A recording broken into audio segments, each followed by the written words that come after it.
She into her All right, we live, Maxie. You got Live, this way. It's just the intro, but we live. Well, at least you can hear us this time. Yeah. Get into it, guys. Intro screen. Uno, dos, tres.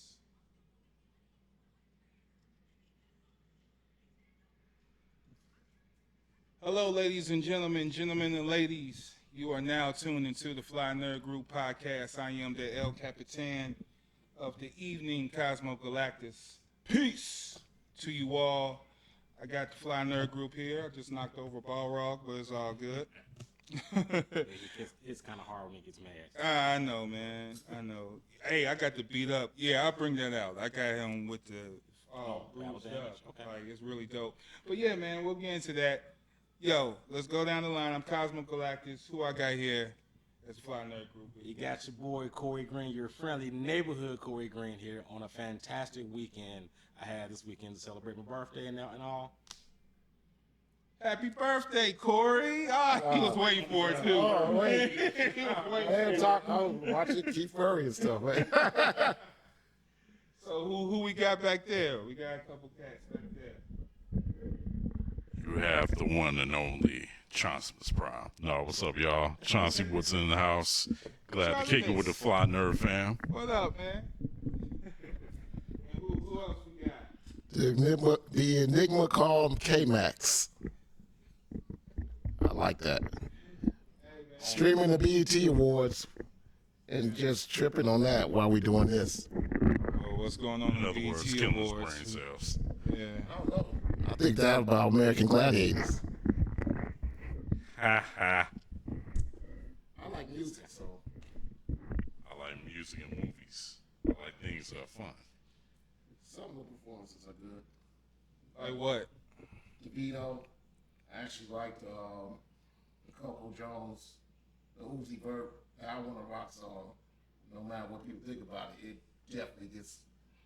It's a very interesting 2-minute chant, essentially. So Yeah, it's not a full song. Yeah, but then like you look at the average songs, like Janelle Monáe album's 30 minutes. Oh, wow. Yeah, to have a 4-minute song these days, that's Rare. special. Yeah, it's rare. Everyone's album have about 2.5 minutes. Yeah, I've been peeping that as late too from a lot of people. It's like, I guess, the way the dynamics have changed. Like you just said, everybody don't have those 4 or 5 minute songs anymore. It's like, you want to make that quick buck, you gotta have it like 2 minutes under, whether it's a straight up song or like an instrumental or something like that. Well, part of it is it's like TikTok and everything, and the simpleton mindsets of regular people. Because TikTok, you only have like 20 seconds to like get people attention, so that's Right. why songs come out with the hook or the beat, Right. and you gotta be like that. And if you don't grab the people, they'll change. Yeah. Essentially, that's why radio is like that. It's really like ruining the way that you could really discover and enjoy music. But that's why I like go beyond that and still like find good songs. The Killer Mike album was really awesome, by the Oh, way. yeah. Oh yeah, Killer Mike is Yeah. dope. So, I mean, he had 5-minute songs, right. including the new verse. It's just what him, Ye, and Anderson .Paak only wants to get verses out of Andre 3000. Right. And speaking of Andre 3000, since you mentioned him, I kind of like the fact that he made a post sometime back where he just basically called out how hip-hop today has no artistry anymore. It's all about the quick buck. It's all about, like you just said, grabbing the attention of folks. And if you can't get it under those 2 minutes of time or whatever, then it's kind of useless. So shout out to Andre 3000 for calling that out. He calls it out, but then like it's not. You can't just generically lump things in either. I mean, it's plenty of great music out. It's a lot of artists I play all the time on the radio show. Right.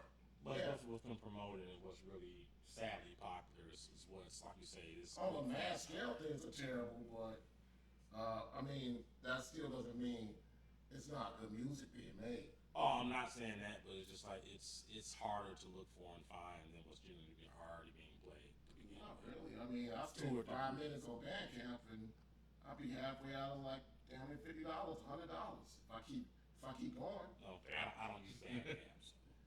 Bandcamp, Spotify. So what's your way of finding music? Like what are people new ways of finding music besides, Maxi, Diggs and everything all over the stores. But what the average cat do to find music? I can only speak for myself because Chauncey finds stuff even I don't run into, but I don't like it maybe look as thoroughly as he do. I mess around with Apple Music and probably SoundCloud. That's just me. And I normally find stuff off the internet on YouTube anyway and different things. I'm sure everybody else has other means of finding their music. Probably through social media, through TikTok, and maybe IG on top of streaming apps like Pandora or Bandcamp, like he said, or whatever. I think I'm kind of like, behind the time, old school. I only use two apps. That's just SoundCloud and Apple Music. I use the streets. Man, it's just so much music. I mean, you can go JID, Kendrick Lamar, even the Traxxas album that came out with the all Chicago artists. It's a lot of good songs on there. He showed quite a bit of range on there that I didn't know Traxxas really had, like especially with the Big Spencer songs, the beat changes and everything. Because normally you think like Do or Die, you think Twisted, you think that those hard rolling drums and stuff like that. No, he had some nice boom bap tracks, some nice sample loops, something that you almost would hear a Griselda artist rap over. So it's pretty good. when it comes to the Chicago album, there's a lot of obviously Chicago artists on there.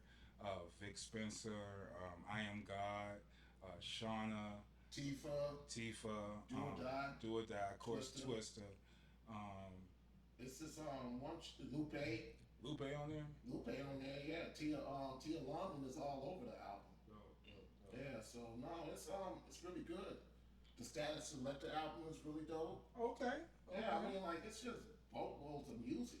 Shafiq Hussein's new album. But a lot of people don't commonly find this on an everyday basis. I mean, if people still listen to radio, even satellite radio, they play only selected songs. You know what I mean? So, like Status Selector, shout out, but does everyone know about that album? You know what I mean? I don't know about it. That's why it's like stuff that you.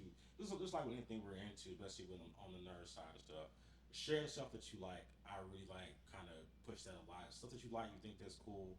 Share it so other people can know about it. So I learned about this new Chicago music through you guys because I don't know. My conventional means I don't run around it. But when you guys share that stuff like on IG or even Twitter or whatever, I run into it and I find out about it that way. So yeah, man. So speaking about Chicago and music and stuff, there's a few events that went on past few weeks since we were gone, and we attended some of them. And just to let y'all know, man, this is the Fly Nerd Group. We are here to do fly shit, talk fly shit, but we are going to be like brutally honest about things, you know what I mean, moving forward. This is the Attitude Era. We not in the kissing ass business, you know what I mean? So you catch a chair in the back of the neck, just go down. Just go down gracefully. Down through that young table. Go down gracefully. So, yeah, man, we attended some events. Shout out to the homie Neak. He did this album release party that was dope. What album was it? Album listening? A film called Black. Yeah. You went to that? No, I'm talking about the one at Reggies. Oh, because he did another thing. Him and Cam B, they did a music project and a film called Black at the Garfield, the Green Line Performing Arts Center. That was yesterday. See? That was last night. All right, Friday night. Shout out to Neak. That's dope.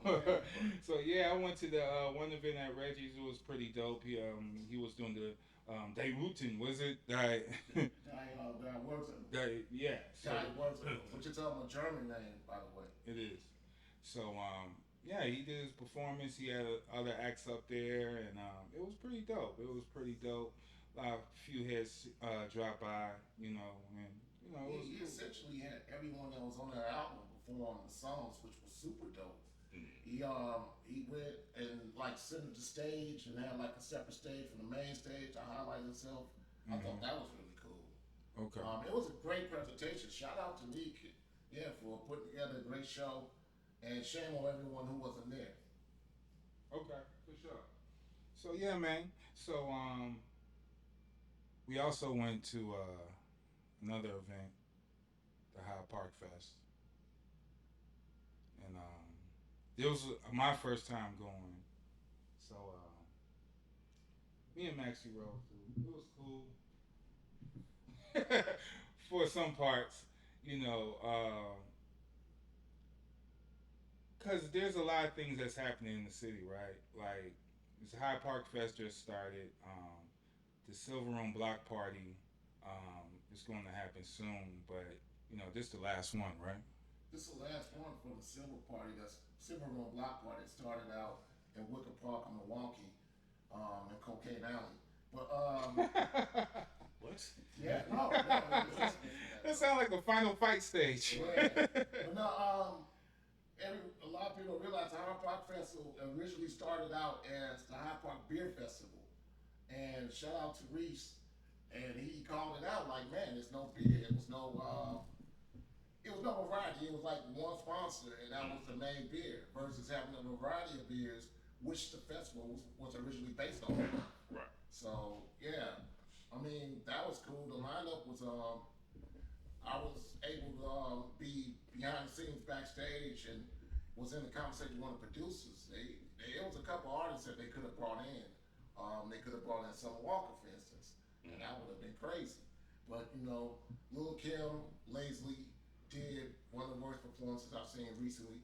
She did a half-ass performance 10 years ago when the Shrine was still in business. Oh, She wow. showed up late at midnight, and like, yeah, she just looked weird. Oh. I mean, all the surgeries, she looked weird to boot. And then like, then she don't want to rap. She don't. And she had the dancers. I mean, she had this collage of male and female dancers. The male dancers had halter tops and mesh, and it was just weird. Yeah. Yeah, it's a weird presentation, and it was lazy. And like some of the audience members said when they were walking out, they were pissed. They're like, damn, I rapped more than she did. But the highlights, and the highlights to me was Toby and Whitway. Mm-hmm. Like that dude brought out the whole family. The wife just had that baby because doing Coachella she was still pregnant. So that was what, a month and a half ago, and she already on stage performing. They came with they were like 40, 50 deep.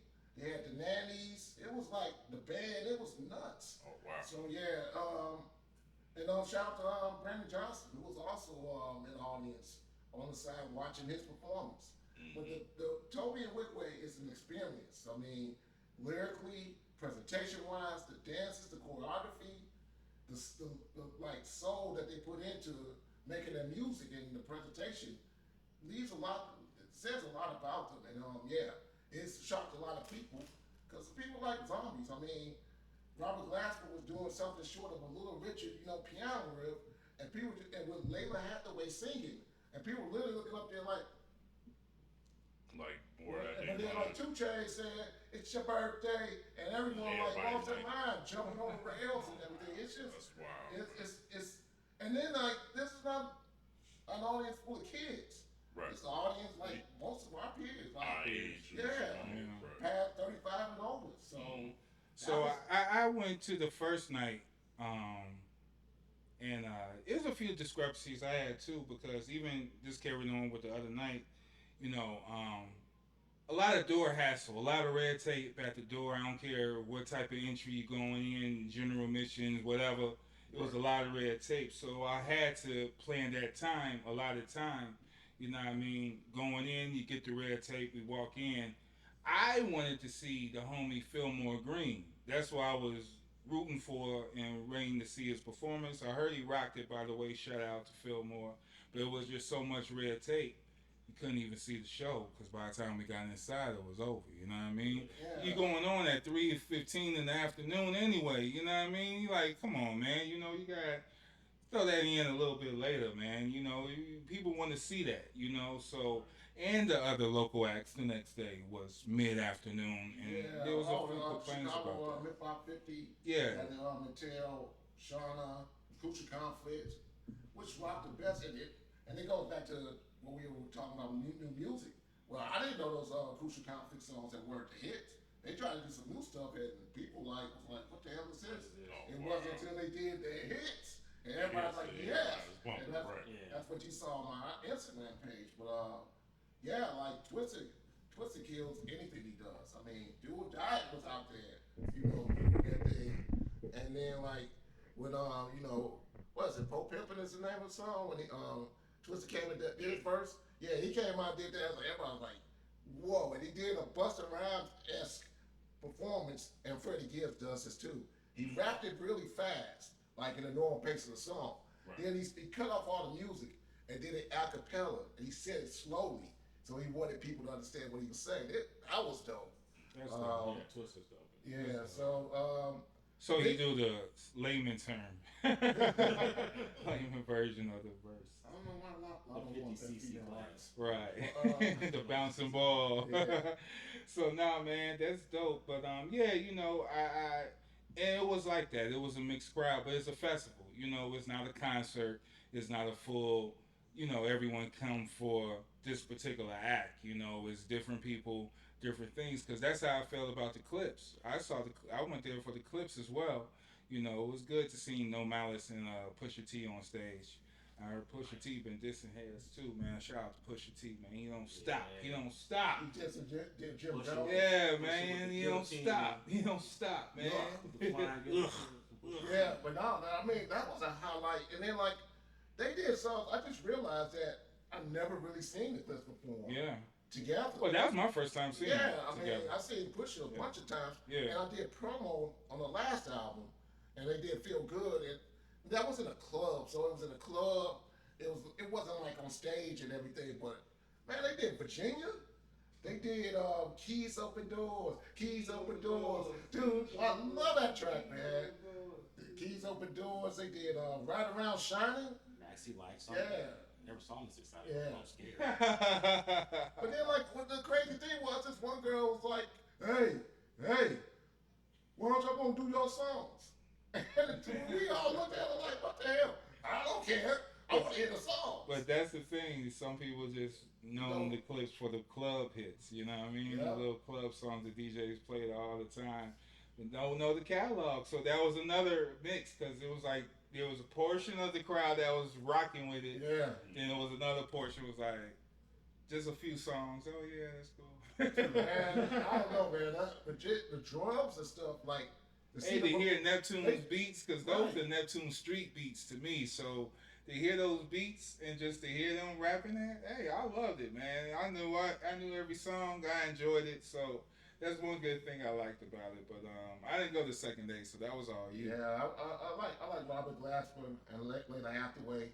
He gave a shout out to JayIlla. People that know who the hell that is. Shout out to True Goy. They didn't know who he was. He did he said rest in peace Amon Jamal, and he did this sample. He did the sample for Stakes Aside.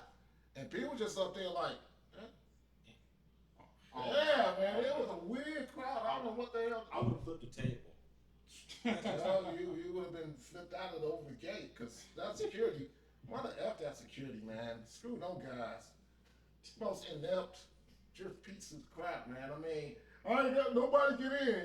Hey, these 50 guys are good. Okay. Yeah, nobody else get in. I'm like, wait a minute, man. What is it? Remind me of the days when I used to do nightclub security, so I totally know how that is. Yeah. So, were you a good gatekeeper or were you a bad gatekeeper? Yeah. Which one were you? No, I kept legit. I did my job. When they tried to pull the little slick stuff, I'm like, nah. He said if they can't get in, they ain't get in the store. And, you know, it's always the dudes who got hundreds of thousands of dollars worth of stuff on. Yep. But they wind up complaining about paying $15, $20. So they broke and no bank account. And then, you know, they on their phone trying to get, man, I don't know somebody VIP. I'm like, yep. Man, hold on, dog. Right. One dude said he said he had to be on stage to play the beat for Lil' Kim. It's on his phone. He's the only one with the beat. What?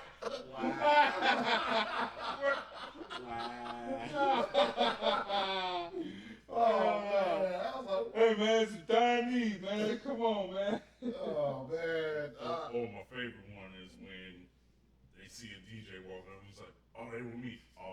you all of a sudden now?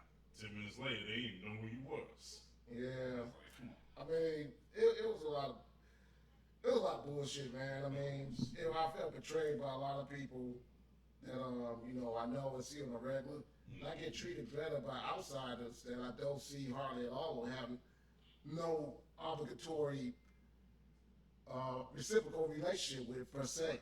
Versus people I see all the time interact with and like when things are going, yeah, everything's good, but then you just need a little help and people act like they don't know you. That's some bullshit. Shout out to Dave Jeff for at least providing the amenities to actually check out the show. And shout out to Machete.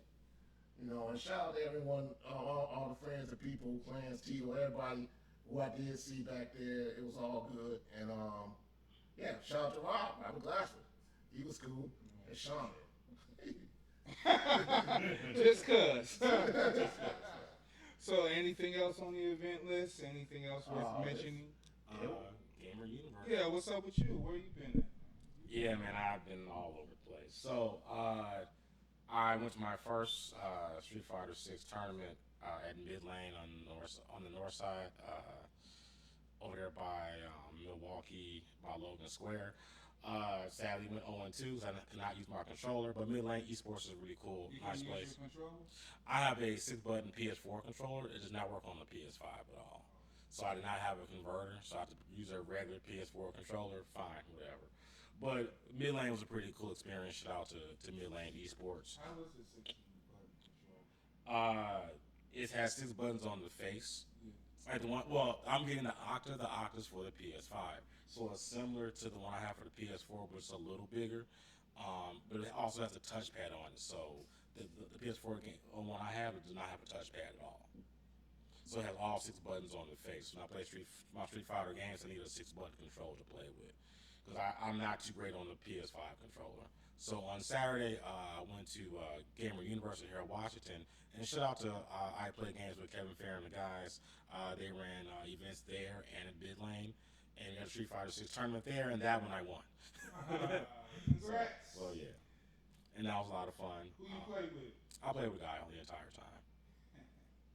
I hate you. I know, take a number. And that same day yesterday on Saturday, went to Soulcon. That was on the west side of Chicago too. Well, how was that? That was cool, a small little show, mostly African American related show for like arts for, I guess there was, people were selling like art prints, comics, Blur's Underground was there. My friend Hank was selling his stuff there. We also played a little Street Fighter there. Someone had an Xbox there, unfortunately, with no sound. Things happen. It was a good time. They served food there. They had drinks. It was cool. Nice little time there. We'll get right. Right. Yeah. It was also the Remy event that honored for Chicago, JayIlla as a DJ contributing to the culture. It was a nice little turnout. It was at the rooftop at the WIC, food and everything. I've been there years. Yeah, it was he gave a shout out because it was Tim's parents that were there, Timbuktu's parents. He gave a shout out to Timbuktu, and that was pretty cool. And yeah, that was cool. It was Madison McFerrin at Sleeping Village. She's a daughter of Bobby McFerrin. The World Be Happy. She did an awesome show. It's been a bunch of concerts going on lately. So yeah, Joyce Rice, who actually she does vocals on a lot of people's stuff that you know, like Freddie Gibbs, West Side Gun, all that. She did an awesome show. I couldn't believe I was at Sub T. She had the fan blowing her hair. She had the synchronized dances and stuff. I'm like, at the Sub T? At the Sub T, yeah. It's on my Instagram page. That's what I'm saying. Like, and as far as merch, her fan knew the song. One of the guys she pulled up there, a dude just like built it out very flatly, but he built it out the lyrics and everything. It was a crazy show. The last time she was here, she opened up for Lucky Day, House of Blues, and that was sold out. But I'm telling you, her fan base was so good that she sold everything but the paint off the wall. I mean, her records were like 60 a piece. She sold the whole box of that album, and then the other one was 50. And then she sold some 45s and some T-shirts and posters. She had literally like 3 CDs and a poster left. I was like, man, I can't believe I'm at Sub T. Shout out to Santino. That was a crazy show. Yeah, man. I miss all my old guys get some work there, but they still. Oh, really? Is a new staff? I didn't recognize the door guys, but they still do hip hop Tuesday nights there. So freestyling. If you still want to do that, that's going down there. Well, okay. Something to do. So, all right. So, something else to do. We could get deep dive into these movies then, y'all. There's been a lot of flicks that's been going on that we haven't talked to y'all about, talked to us about, and just get our opinions. So let's move forward to the Fly Nerd movies. The first movie. Let's talk about. Well, I'm gonna switch up the list a little bit. Let's talk about Extraction 2 first. You've seen Extraction 2. Yes, sir, indeed, right here. Yeah, I mean, it was violent. It was dark. I saw bits and pieces of it. I didn't like what I saw. Okay. It was it's. I can't wait to this time next year when Chris Hemsworth played a villain in the Furiosa prequel with Anna Taylor-Joy, because that grit and that violence, he ripped one dude's hand apart in the middle. That was like crazy. That was tough. Yeah, it was like supreme. So with the fighting, to me, like the fighting scenes was very intense. Like life or death type shit, you know what I mean? Like the way it just escalated, like it was very good choreography, even better than the first one because I saw them back to back. The first one was amazing, but the second one's cold, bro. Yeah. I'm telling you, I mean, like the story, the story, the stunts, the stakes were raised as far as the action. I mean, it was just everything from the way they handled the artillery. Shout out to John Wick and Chad Selecki for like really changing the game with action movies. Because now you look at the way people handle the weapons, they reload. It's not like endless like bullets and stuff, and people like holding up, M85 stuff and a broad finger talking about man hitting people dead on. No, they look like they actually trained to learn how to use those weapons, and the grappling and the fight, the hand-to-hand fights. Was brutal. So it's not like man, you just spray one time. No. I put it to you like this: when it comes to Extraction 2, for me, as everybody said, the action is tight, it's on point. For me, it's like Hemsworth was taking like some Frank Castle type brutality in this movie. I mean, he was handing out some punishment, no pun intended, but he was taking some too, and that's what the beauty of it was. Now, I say it was intense because, the hero, it wasn't John Wick superhero stuff. Right. And he took some shots too. But, it was like, damn, all right, like, dude, you fight for your life. Like, he catching blows too. It's like, and like I said on my Instagram post, it's like, Hemsworth told Keanu, hold my beer, dude, let me show you how I do this. he was throwing down. All I gotta say is, train battle. Probably my favorite sequence of the whole thing. Yeah. I mean, I love the movie in general, but that train battle is just effing epic, man. It is. The train battle was pretty dope. Actually, when they were in the building, that was pretty dope. That was cool too. The train battle when old girl was fighting dude. Yeah. Flipping, hit the chin and like fall. I was like, man, those are some horrific battles. But I like that scene. You talking about the train battle with old girl? She was fighting all the soldiers, right? Yeah. She got stabbed. Yeah. Oh man. Because it was like you gotta fight for your life. Like man, it was really good, man. Like the good swing balance, the tone of it was really dope, man. Chris Hemsworth. It was good seeing him not Thor. You know what I mean? And this is like perfect for him, just outside being Thor. Yeah. I think he can really build his character up. He pretty much built his character up as his own for the most part. And then with the announcement of part 3, it's just seeing what he can do next with his character. I mean, that could be his franchise, Yeah, exactly. Yeah, take that with you with Netflix, man. Netflix doing a good job. Fine, good job, guys. I really want to know what George Miller's going to have him do, though. Because they finished filming already. Okay. It's coming out May 24th, Oh, 2024. They got the date and everything. I can't wait to see him in the Mad Max movie. That prison scene was brutal, too. He's going to be Optimus Prime, too. Yeah, well, you can be Orion Pax, but yeah. Oh, okay. Nah, Optimus. Free Optimus.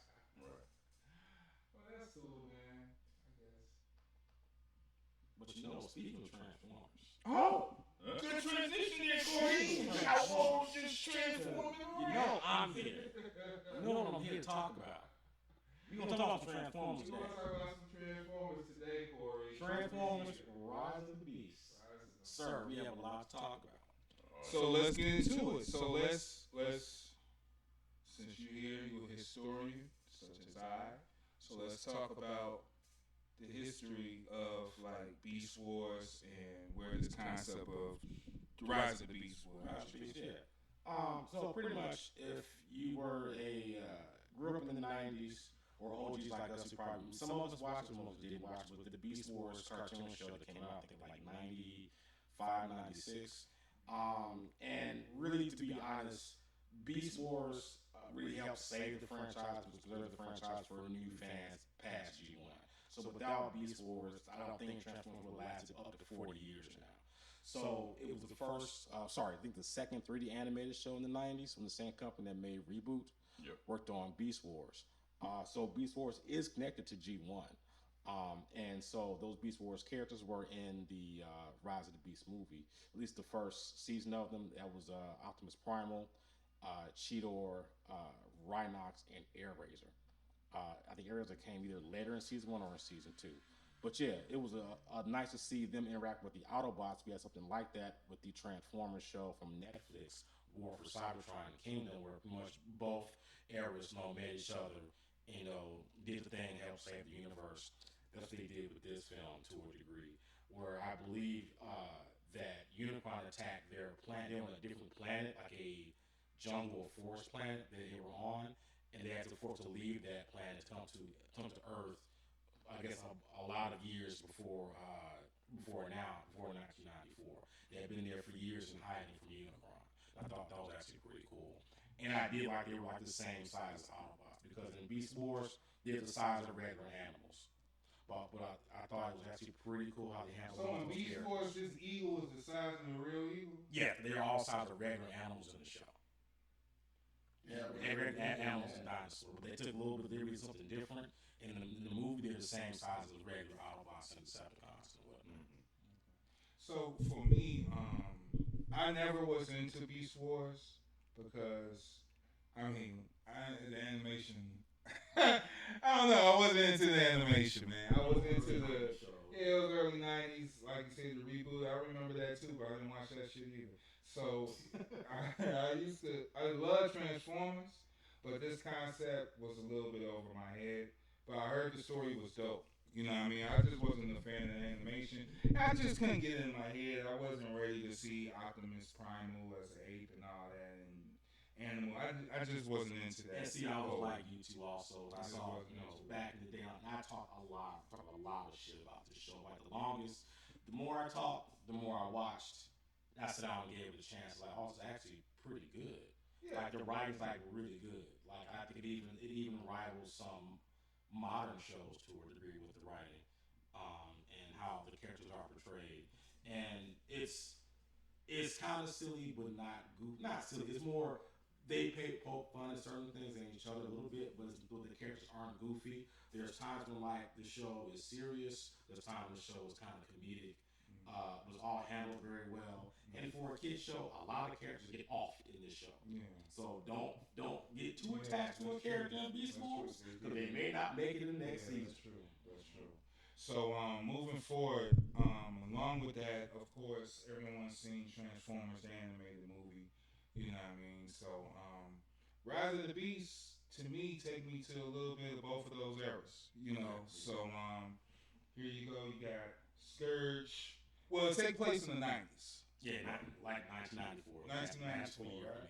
Mm-hmm. So the music soundtrack is very prevalent, man. Oh yeah. It was nice. I had some good time in the theater watching with the music. Man, there was fight scenes with the choices yours. And it's just great to hear some of these songs in these modern movies, and especially like action movies, because this what it, sometimes I'm playing video games, playing Street Fighter, just bumping, put on some Black Moon real quick.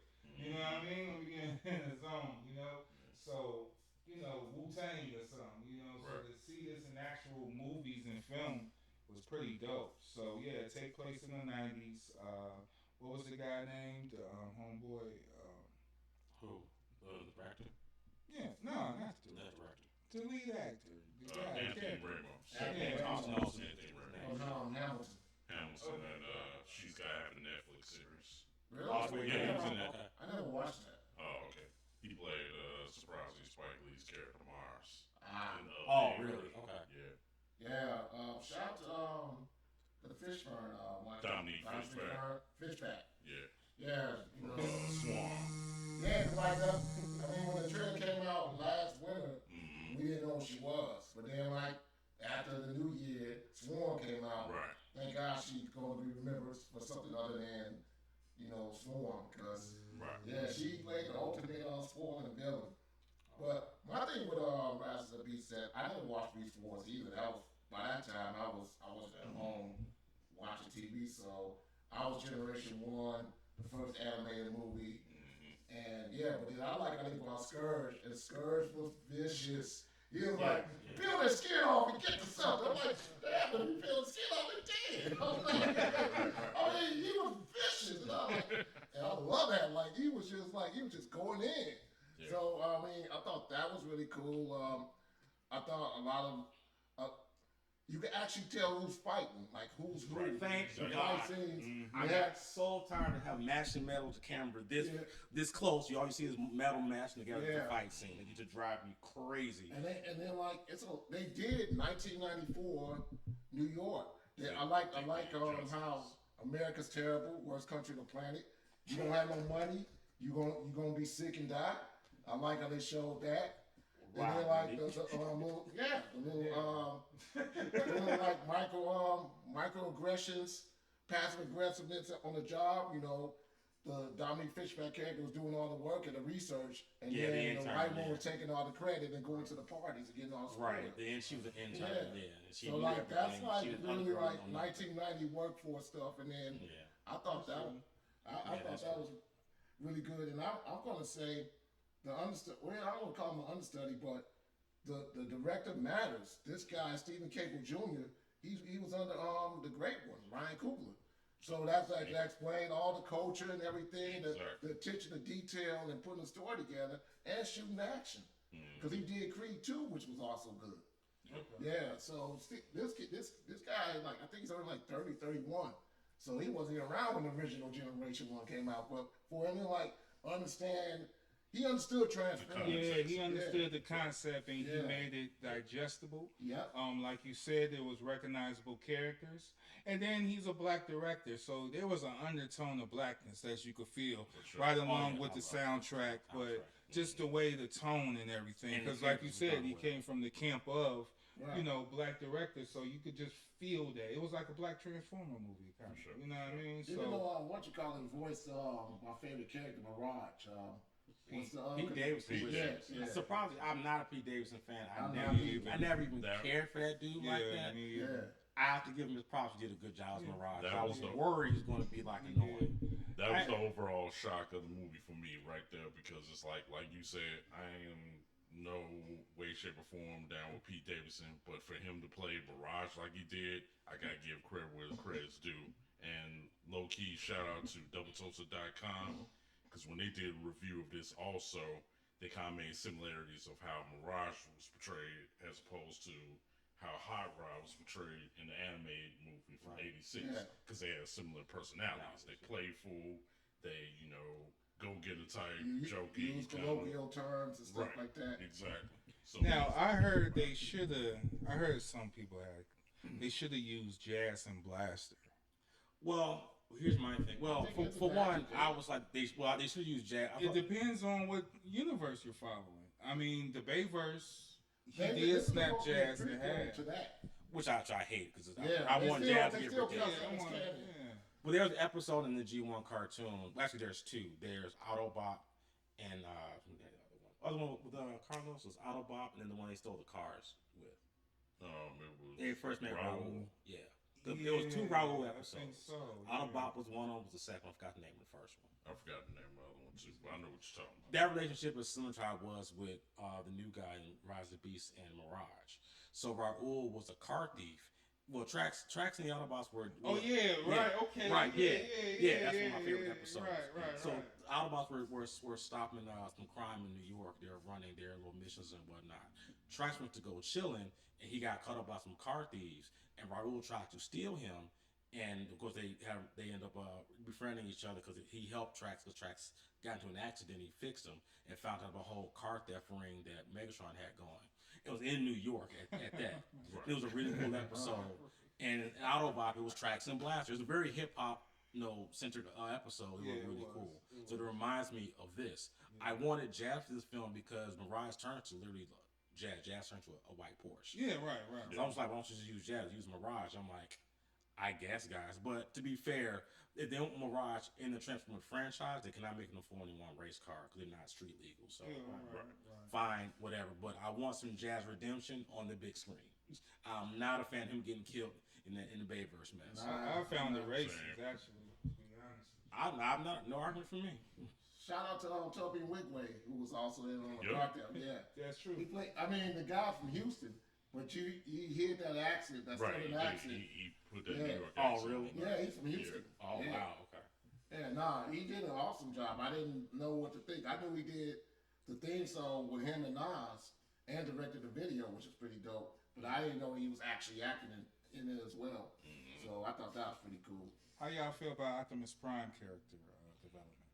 Well, I liked it. me being Optimus Prime stand to a certain degree, I didn't feel it wasn't as bad as some people made it out to be, because some people was like, oh, he's just a little too stern, he's just too whiny and this and that. I was like, no, this is how Prime technically was, because in the unfortunate Bayverse movies, especially those last couple of god awful movies, he was portrayed as being, I'm gonna kill him, I'm gonna destroy him, and die. And Peter Cullen, shout out to the GOAT Peter Cullen, he hated doing that. Yep. When he got the script for Bumblebee, when he got the script for this, he wanted to take Prime back to where everybody knew and he loved said the he man. enjoyed the most doing this movie. Yeah, out of all of them. Yes. He even did like a 2-minute interview about how he came to be and got the role. It's a video that preceded the screening and everything. Right.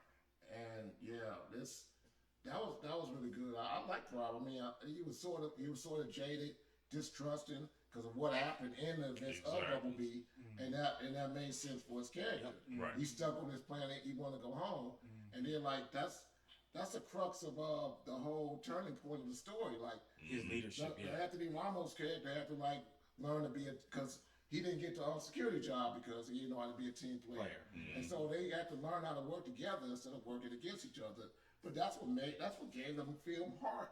And you know what the pure irony about that is too, now that I'm thinking back about it, back in the G1 show, Mirage was that one character who was constantly complaining about wanting to go back home and go to Cybertron. That is true. He was. And there was a couple of instances where he low-key almost turned. Yeah, almost flipped. Yeah, I'm about to go. Because he wanted to go home that badly. So I'll that's roll what was with them, crazy about Brian. that. Right. In the pilot, he went invisible and snuck on the Decepticon ship. Yes, exactly. And Autobots lost the battle, and Decepticons got on the ship and dipped off. And Mirage came back online, sabotaged the ship, made it crash. They were like, "Where's Mirage at?" There he is. He's coming down. He's like, They were like, "Well, Mirage, what happened?" "Sorry, Prime. The ship was full."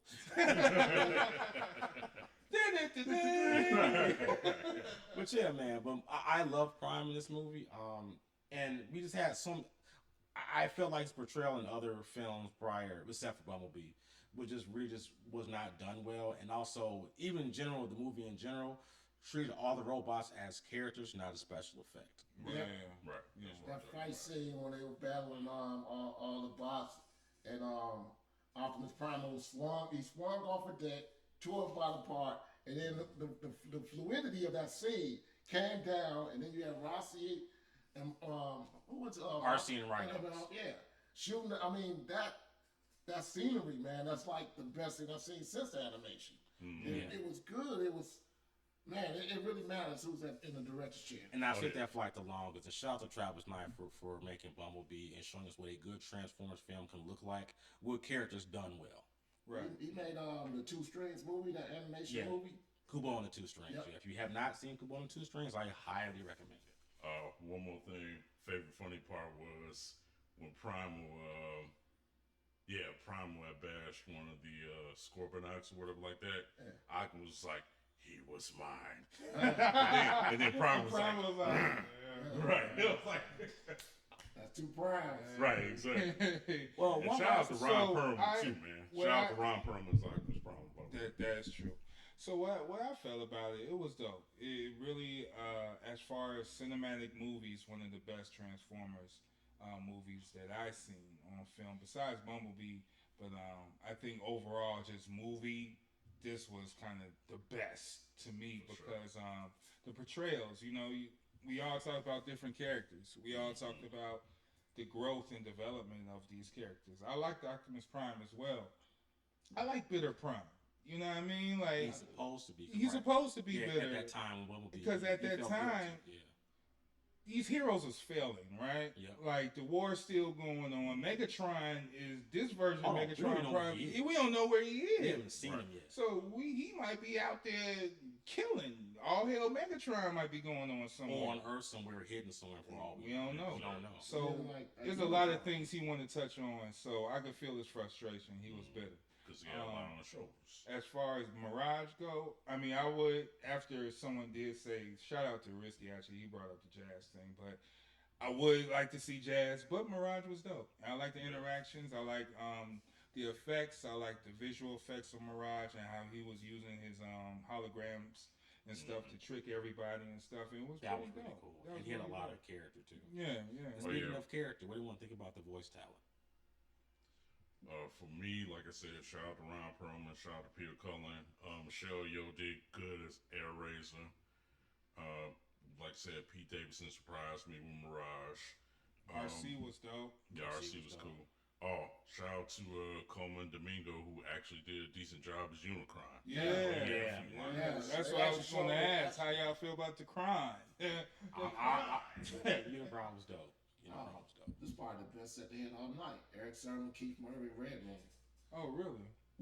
Excuse me? Got a little sidetrack, y'all. Yeah, say that for me. I have to watch it myself. All right, well, I'll YouTube that later. Yeah, me too. Yeah, so. But no, this Unicron cinematically, it was pretty cool. I mean, of course, we couldn't have got the full-fledged like we got in the '86 movie.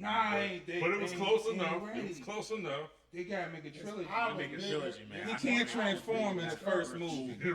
He can't transform. Scourge is huge. Because like, what you gonna beat that after that? Huh? What you gonna do after that? That's nothing. See, and that's like DC when they did Superman versus Batman, throwing Doomsday all in there. Right. You gotta save that bag for later. You want to see Unicron transform? Well, catch me on the third movie or someone. You know what I mean? But we gotta introduce the characters like Thanos. No, I get you. Gotta introduce the guy and let him, let it all. Because I want to see him get betrayed by Scourge or Galvatron pop up or something like, now I got it. I want to see Cyclonus in the sweeps. Yeah, it's like, all right. So I'm gonna address the elephant in the room. What do you feel about Wheeljack? Oh hell no! Dude riding on a bike, doing. Who's that? Redman. Maxie. Redman. Yes, My favorite rapper, Redman. My favorite rapper, Redman. Shout out, he's at the BET. Shout out to Redman. He's doing the goodness. Wow, they let him do that. He said, Redman, you can do what you want. Wow. Right. But yeah, like I was saying, You rocking it too? That's hip hop, man. That's hip hop. Ain't no one rocked it like him, dude. And look, the crowd is reciprocating to the energy, dude. That's what I'm saying. There's some good things on here worth seeing that you won't replicate. That's an Aries too, man. Well, he's not even on any of the Hip Hop 50 tours. Awesome. Well, he is on some with meth. So anyway, back to Transformers, man. I was saying, how does it want to feel about the elephant in the room? How does it want to feel about Wheeljack? It's okay. I didn't remember that too much. What? Wheeljack. Yeah, Pablo. Wheeljack. Yeah, Wheeljack was just okay. Okay. Now, It's not the Wheeljack who made the Dinobot. What about the ending though? That's the same Wheeljack. yeah, I was gonna say but the ending. to me, They changed him in the movie, but they didn't really say why. But kind of go back to what you was about to say. The ending. Before we get to the ending, thoughts on slight spoiler by the way. Thoughts on the first live action exosuit. Oh yeah, that was dope. I'm cool with it. I thought Yeah, that was cool. That was dope. I That was was surprising, cool. actually. Yeah.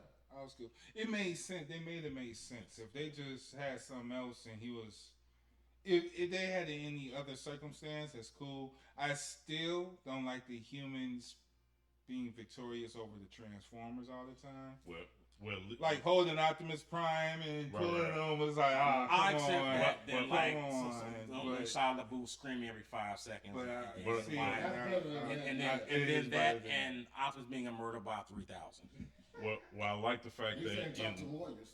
I like the fact that in this, the humans were useful. They Yeah, were actually useful. Yeah. They actually thought about what they were gonna do. They didn't outstage the Autobots and the Decepticons. So that's what I like about The this. story was about the robots. Yeah, Right. and that's real, and I like that. And what's the young lady's name in the movie? Dominique Dominique Fishback. Fishback. Yeah, my only slight negative, I wanted more of her and Air Razor to have interact with each other.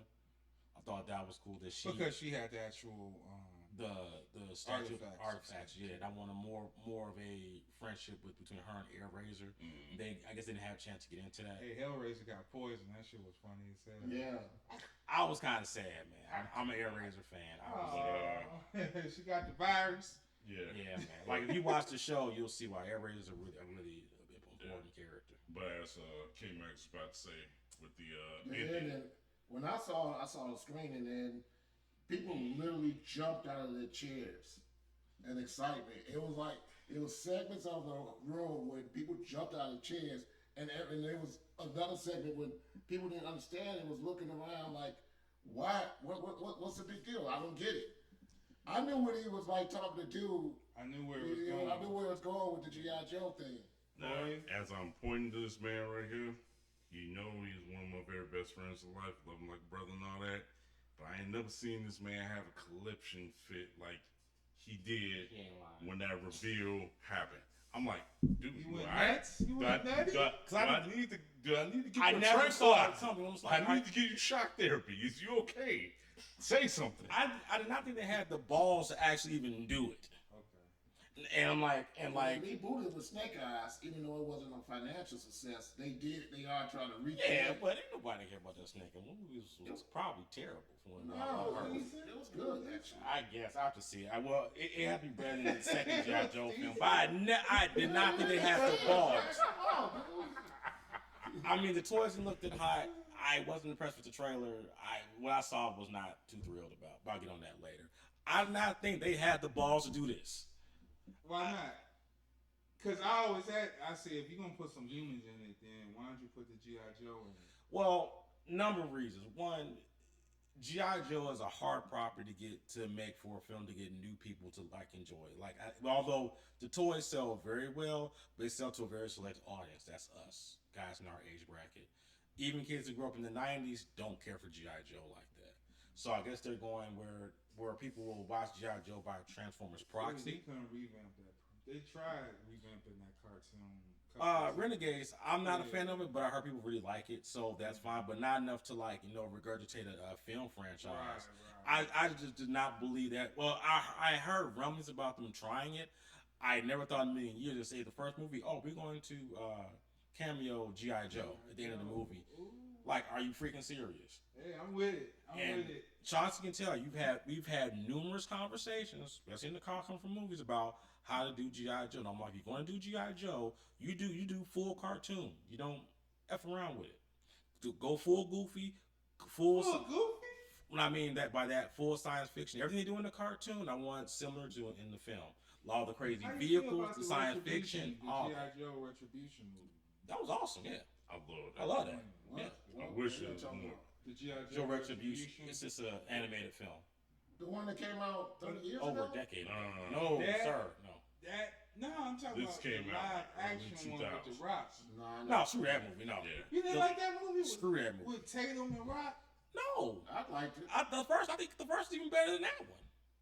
Really, Marlon Wayans is the best part of the first G.I. Joe movie. I was really sad he did not come back for the next one because everything else because Channing Tatum was terrible in the first film. back when he couldn't act.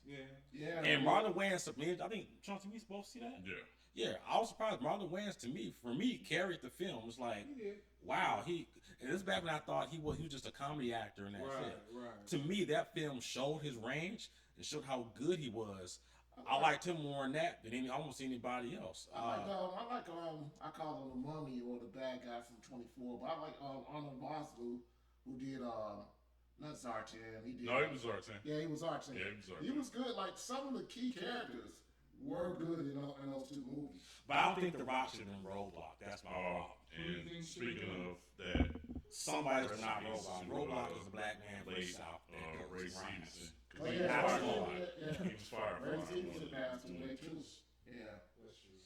I think Snake Eyes was done well in the second one, and so was Storm Shadow. But like everything else, I just really didn't care for.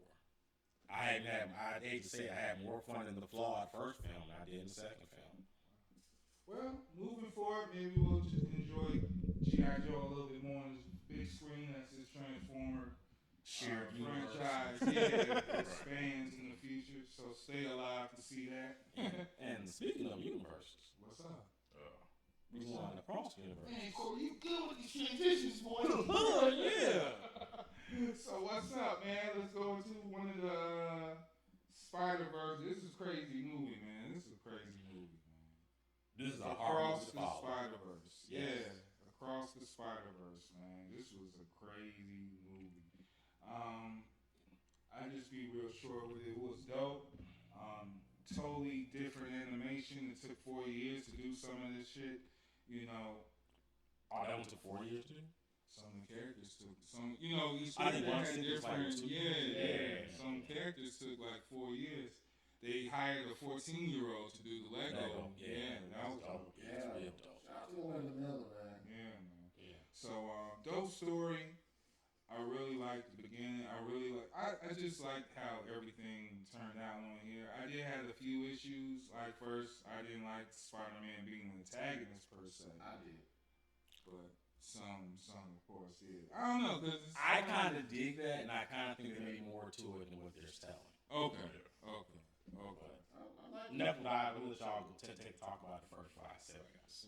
For me, I dug it mainly because to me it's like graffiti coming to life, and it's just everything, how it blended in, the colors, just how everything was a little more fluid as opposed to the first one. And you know, shout out to, like we said, with the voice talent with Transformers, the voice talent on this was awesome. Oscar Isaac continued to knock it out the park. Yeah. Also, shout out to Haley Steinfeld, Shamik Moore, who else? Issa Rae. Dan Kaluuya, Spider-Punk, which is probably my favorite character. A lot of in this fan piece. favorites. Definitely. I like the Pakistani Spider-Man. I like Spider-Man in India. Yeah, India. And then I like the fact that the whole premise was based on, I guess it's a little more personal where I feel like I'm in the room. It was based on Miles Morales not supposed to be bitten by the spider. He is the ultimate anomaly.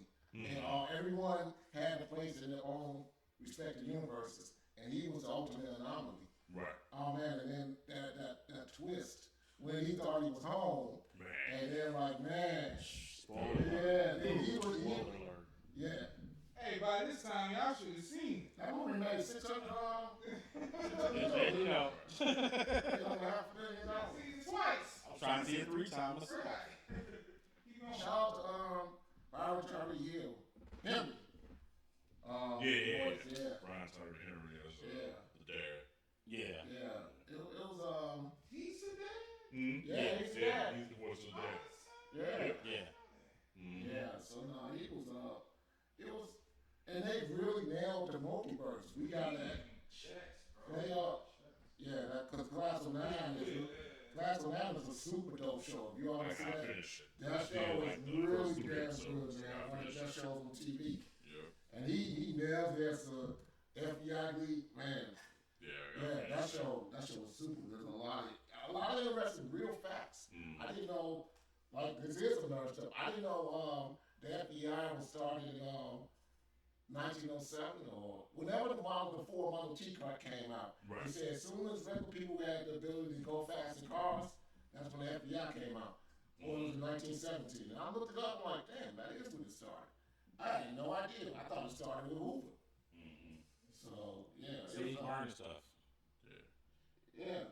But no, but the Spiderverse, that movie in itself, all the animation and stuff, the story, being an anomaly, and then like, at first when I saw the trailer, I guess I listened to it, the mother's speech, and I was like, oh man, they might not love you like I do, and this, that, and the third.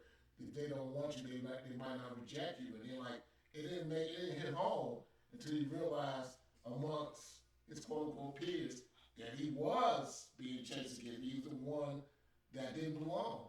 And I thought that drove on because, I don't know, sometimes I feel like that coming in a lot of rooms lately. Man, I mean, I get that too. That was dope. Felt kind of like, oh, why did the black guy gotta be like that, Parker? It made sense. I F with it. What got me is that the Prowler. Yeah. That's what got me. And then even with that, you could go to the first movie when it's the clip on the internet when Pete Parker met Miles for the first time, and his spider sense went half. One red, one Prowler, one purple. It was red and purple. Red, purple. So that's Prowler called it. That's interesting. So ultimately, in other verses, the hero does become the villain. So some universes he chose to go the dark route, and that was really cool to see that face-to-face interaction and shit. I got the outward from the film in general was pretty much the response to how when Miles originally was came out in the comics as Spider-Man, and allegory for the reaction of the fans who didn't like him being Spider-Man. So he didn't deserve to be Spider-Man. He should not be Spider-Man. You just gave it to some black kid. Yada yada yada. I felt like that was a commentary on the reception of Miles in the comics. That's kind of issues too. That kind of all the issues, like people issues had with the character. Even Miguel was saying he didn't deserve to be Spider-Man. Yada yada yada. Right. But I thought what was cool was when Miles told him, like, "Don't tell me what my story's supposed to be. Now I'm doing my own thing." Yeah. Even Hobie even said, "It's like, dude, you longing for having this connection to like a team or a fan, people that's like you. You already got what you need. You don't need none of this." Hobie saw it like right off the bat. That's why I loved Hobie a lot. And and the voice talent that included was great. Is Spider-Punk. This is a pretty stellar movie. Like, I really want to watch another 2 or 3 times to practically study it. I feel like it's probably the best film of the year. Oh wow. The story, ending off on a cliffhanger. The character done well, and also shout out for the actress for Gwen. Gwen was done really well. I felt like Haley Steinfeld. I felt like this was a lot of her movie too. It was most of her. Yeah, it was from her. And I love that intro. How it started with her engaging with her father, and her father. Yeah, you know what I mean? Was like, yo, you killed. Like, he was about to put her through the jail. So, you know he what I gonna mean? put her under jail. You under arrest. Now I was bugging off that, but that's great. Yeah, that was dope. So, I get it. The character development, everything moving forward with Spider-Verse was awesome. Left us on the cliffhanger to see what's going to happen, that twist and everything. And They integrated. I can't believe Amy Pascal outdid Feige for showing the multiverse. They even integrated Donald Glover's Prowler. Like, what does that say? Yeah. That's So it was a real multiverse experience. Kind of like that Doc Strange crap. Right. Haters gonna hate. No, that wasn't no multiverse of madness. That was Wanda doing her damn thing. Like that, after she said, you fighting for someone you just met? You fight for kids you don't have? After he said that line, that was the end of the movie. That's that was the end of the movie right there. That movie But was terrible. that was down with her mental state, man. Yeah, no, man. And you can Spiderverse showed actual multiverse. That's what we thought we were gonna get with Doctor Strange. So Well, we didn't get it. another movie with multiverses. I just saw last night, actually. another one. Yeah, the other one. You know, running around, flashing around. Well, no, not flashing around. Let me rephrase. Yeah, rephrase that one. Well, good transition. Good one. But you know, yeah. So So 7.5 or 10. not like you, Corey. Cooking like you. Patrick looked good for that age. Patrick? Yeah, they brought Patrick in that lineup. For real? Yeah, wow. They Pull up to your bumper. no, going after Carl was the biggest song. Oh yeah. All right, so the Flash. Flash movie. Just Flash drop. was a good movie. It's just sad there's a bomb at the box office. I don't know, man. It wasn't that good to me, man. Well, you don't like nothing to know with. Don't say. It's only a matter of time. I mean, you say stuff all the time. No, I didn't like it, dude. You can't have an opinion. Yeah, but it ain't not that Yeah, bad. opinion's not really good because fans Well, don't. you explain That is why. true. What? That is true. I think it's people were mad as shit when I saw it. They were like mad. Well, that's your people, so you should. Now, one of my people, man. So, not when people weren't mad. When I saw people actually really enjoyed it. I just didn't like it, man. It It's not that you're supposed to like it. All right, we'll see. All right, what was the main thing that bugged you about it? The fact that one, they jerked around Henry Cavill, and like they wrote him out on some. They got every other person from the Spiderverse but Henry Cavill, and that was a miscalculation. Right. Two, it was just dumb after a while. It was all over the place, and Ezra Miller. Young Ezra Miller was annoying me. He was annoying after a while. It was like after a while, like, hold on, kid, you not see what's going on? We're watching the movie with you. Right. I mean, you see this in real time, and he's still goofing around, and I'm like, it was just annoying. I think that was the point. But no, it was still terribly written. It wasn't good. He was less of a Mormon kid than an actual kid in the movie. Okay. I appreciate like the folklore, like they used all the old Batman and stuff, but they rewrote that 3 times. Three different times. And it's just, to me, it was underwhelming. But I think the issue is I have with your analysis, not your analysis, but I think this was another problem we have, just in movies in general in the modern time. We know too much stuff before we go in. We know way too much information. So my question to you is, if you knew none of this stuff, would your opinion be slightly different before or watching the film, or would it be the same? I take it like going in, not knowing, even if I didn't know that Michael Keaton would be back, I still... No, not Michael Keaton, but all the drama and everything about the film getting made. If you took it all away, if you knew nothing, just the trailer and that's it, would your opinion be the same or any different? I would have felt that, it'd still be the same. Okay, that's all. I mean, I still didn't like the young.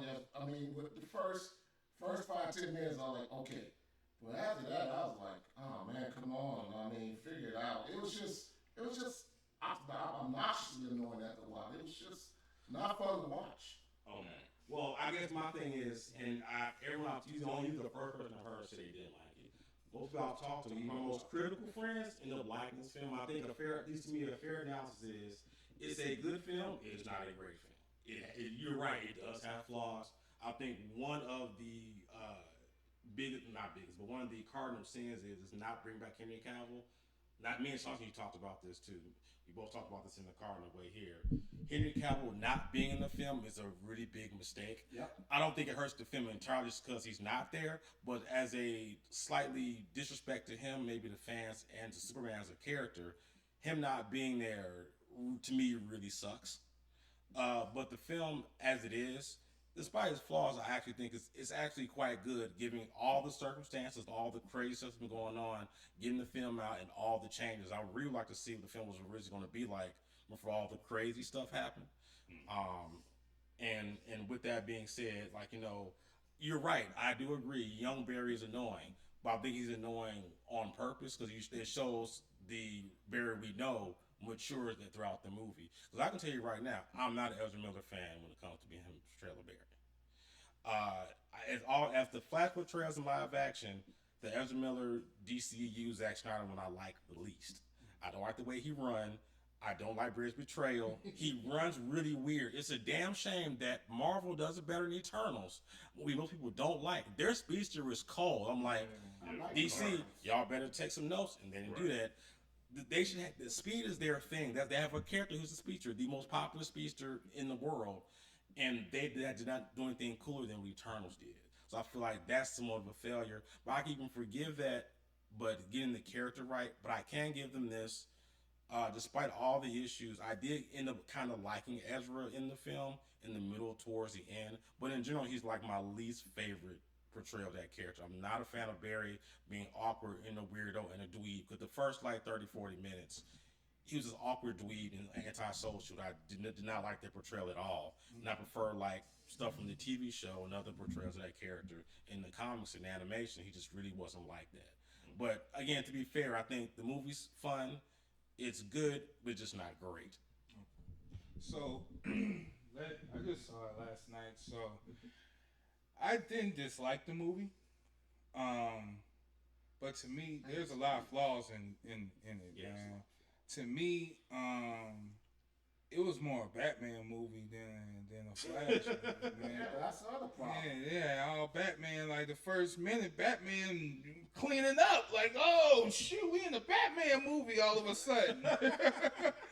And, you know, and that was dope. You got to see Blue Suit Batman. You seen Batman actually doing some fighting in the daytime. Yeah, some really cool. Cinematically, that actually worked. Like, to be fair, the acting stuff they did was actually really cool. All the acting set pieces were done really well. So that was dope. So I like that. And then as far as the Flash, I mean, I'm not a big Ezra Miller fan too, but it was part of the movies where you got to remember he's playing two roles at the same time. No, I thought that stuff was brilliant. I think towards the middle and end, a lot of brilliance in the film towards the end. But that first 30 minutes, I'm just kind of like, it was dragging.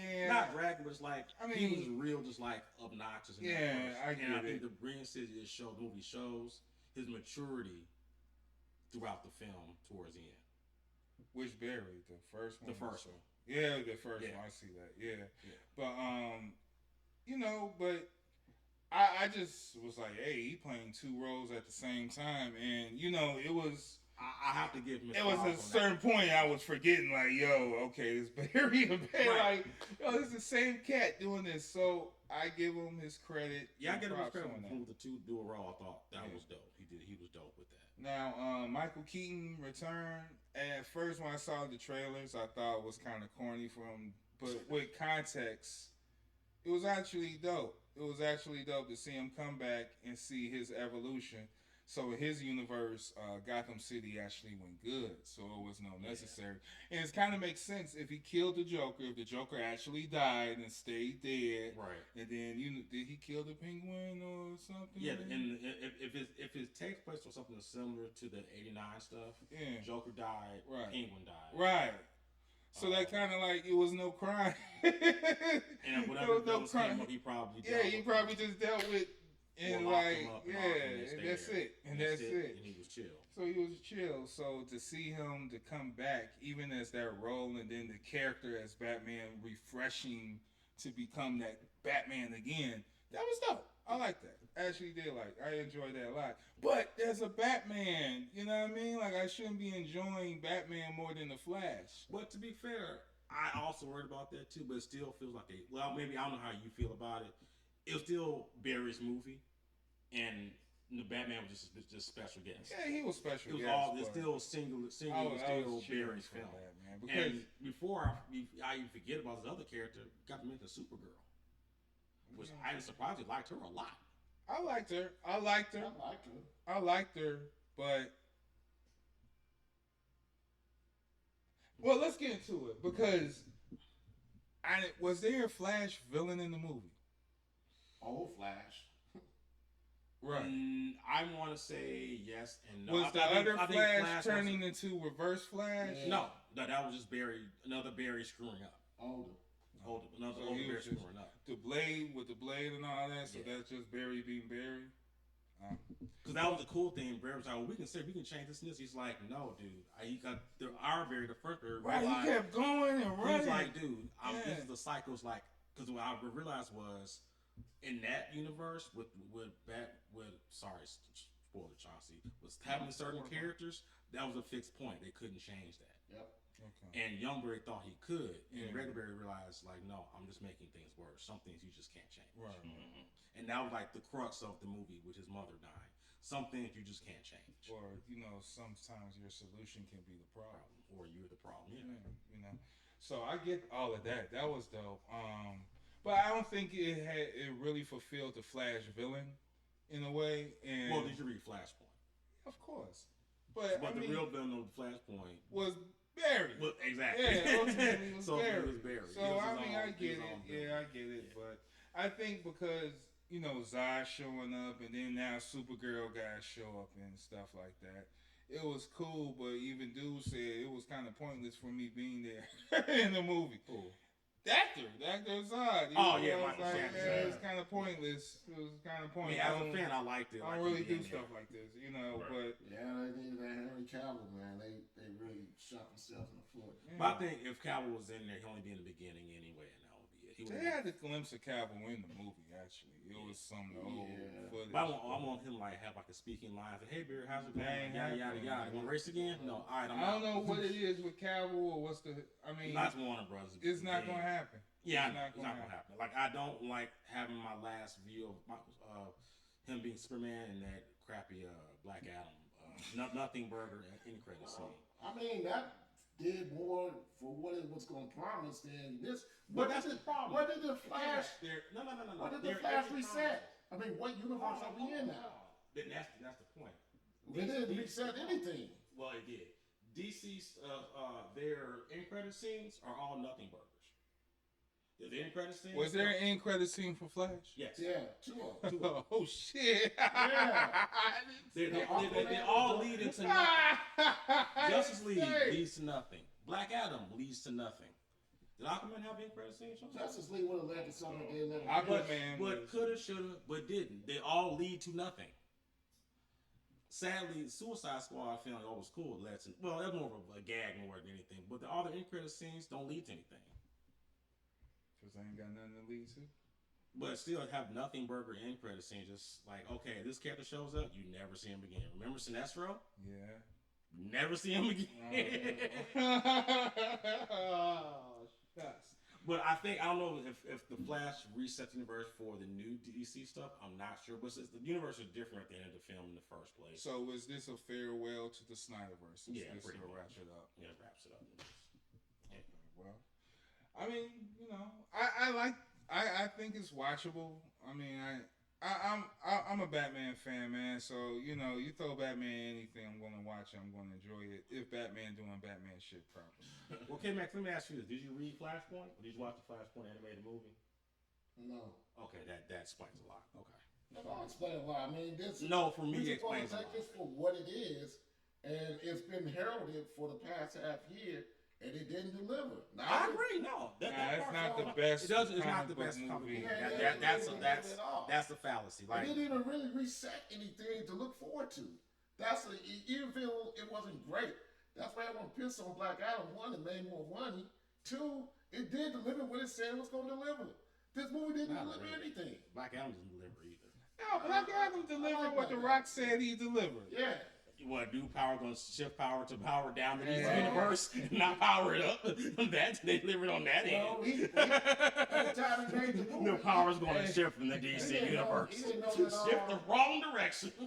He didn't know they put James Gunn in like a lot. It's a lot. And Ezra Miller still get a lot of flack for all the stuff that Jonathan Majors get. Let's talk about that. And then they were going to do another Flash. They were going to continue doing Flash movies with I know. this guy. I didn't agree with either. I know. So you think because of who he is the reason why the box office dropped? No, I have my own theories on why the box office dropped on that one. I think one, the average stuff I think is part of it, but I think here's the next thing. To me, this should not. And again, me and Chauncey talked about this. I feel that they should have brought the film either a month before Spider-Verse or a month after Spider-Verse.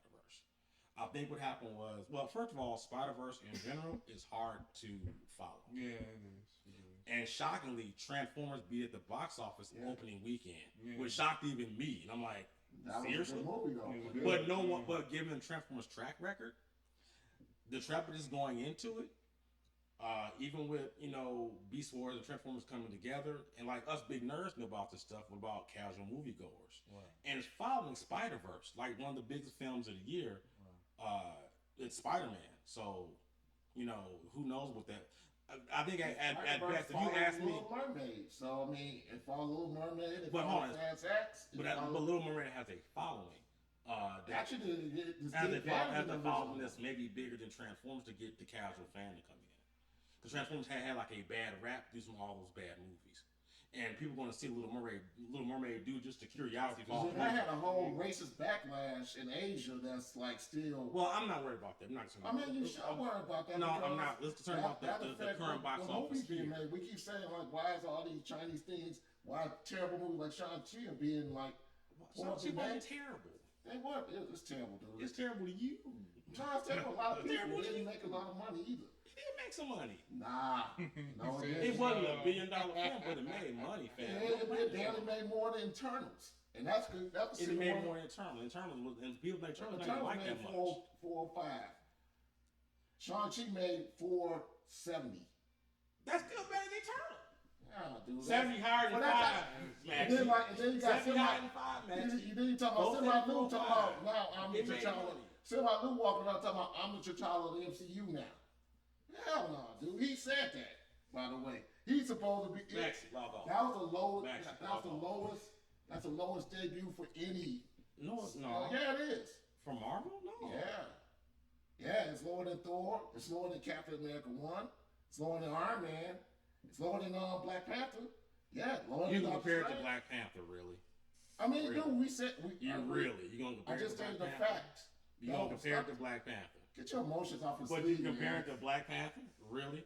Compared to Captain America, the first Avenger, it's one of the lowest debuts for an MCU. You gonna compare it to Black Panther? Panther? Talk about lowest debuts and your arguments. That's cool and all, but Comic-Con Crisis, Marvel, Netflix, Sony, HBO, and Universal to skip to SDCC. Yeah.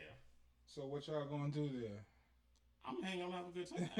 I'll go to all next no way. So. I mean, so why are these companies pulling back from the cons now? Well, in Marvel's case, for now, well, I guess A, with the writer's strike, B, getting things together with Universe's C Hospitality. I think the Jonathan Major stuff, what they want to do with the future of their Kang, because Kang is the big bad for the phase. Right. And also everything with Marvel being pushed back. So for now, they really have nothing to show. Okay. Fair enough. Warner Brothers. With Netflix, everyone pulling out at the same time. Oh, Netflix too? Yeah. That's shocking. Yeah, I think because of the writer's strike and other stuff. The writer's strike thing is hit a lot of people hard. And Warner Brothers don't have nothing to show. But what, Aquaman 2? I know personally who are affected by the writer's strike said it's getting to a point where it's like they got to go through other avenues to like not only just maintain income, but just to maintain, whatever public space they can. Like somebody that we know personally, me and you, Corey, he does stand-up comedy. He also does indie pro wrestling along with his acting. But by Hollywood having this shutdown, so I know who homie is. The only thing he's really got going on right now is stand-up comedy, which he's doing good in because he's getting gig after gig. But it's like could be kind of strenuous. Jammed up. Yeah, jammed up. Everything jammed up right now. And then what's so crazy too, he even kind of told me also that it's getting to a point where you got some actors even trying to, deal with like stand-up comedy and podcasts, and they have like little no experience in it, and maintain some kind of check, which I guess is okay, but at the same time, it's like you kind of taking away that shine from somebody from the people that's really in that lane in the craft. It's no different than what happened with the pandemic, where everyone became a DJ. That's true too. Yeah, so that's true too. But then, if you got to realize, we have no social safety net. It matters who's in charge and who's running the country. No social safety net, no health care if you don't have a job. And yeah, all this stuff is just really important. Like most first world countries have safety nets. We don't. And all the greed at the top, they want to soak up all the money. David Zaslav made over $200 million himself after he cut a $90 million movie, and he did all these other cuts. He took out Westworld from HBO and all this stuff, right. But he made 200 million plus. Why does one person make all that money? And that's part of the reason why the strike's happening too, because not only with Zaslav, but supposedly Netflix, Amazon, even some people in Hulu, they up here not paying the talent they're exposed to. All the streaming services, yeah. All the streaming services and such. So yeah, that's another issue. That was the other thing. You used to be able to write, and you write like said episodes, and the season, like you do season 1, and then like they go in syndication. There's no such thing as streaming. It's the season. And that's what they're trying to figure out. That's what they're trying to figure out, because the money out for syndication money, you can do a show and syndicate. Like people still getting paid off for what? I Love Lucy, or Friends, and all those episodes. I don't know if Martin or some of the '90s shows got it. That I don't know. I'm not sure. Well, I think in general, if any show is in syndication, you do get it. Depends on what their contract was. Well, it depends on the contract. But I mean, I was just using that for example. Yeah. But generally, syndicated shows, that actor still supposed to get some residuals. And the writers get residuals every time it's played. And that's what the Writers BMI, ASCAP, and all these other companies was built for musicians. So I know for actors is way different because they get way more syndication than what you. But Chauncey, you told me how much did Jay get for what movie he did?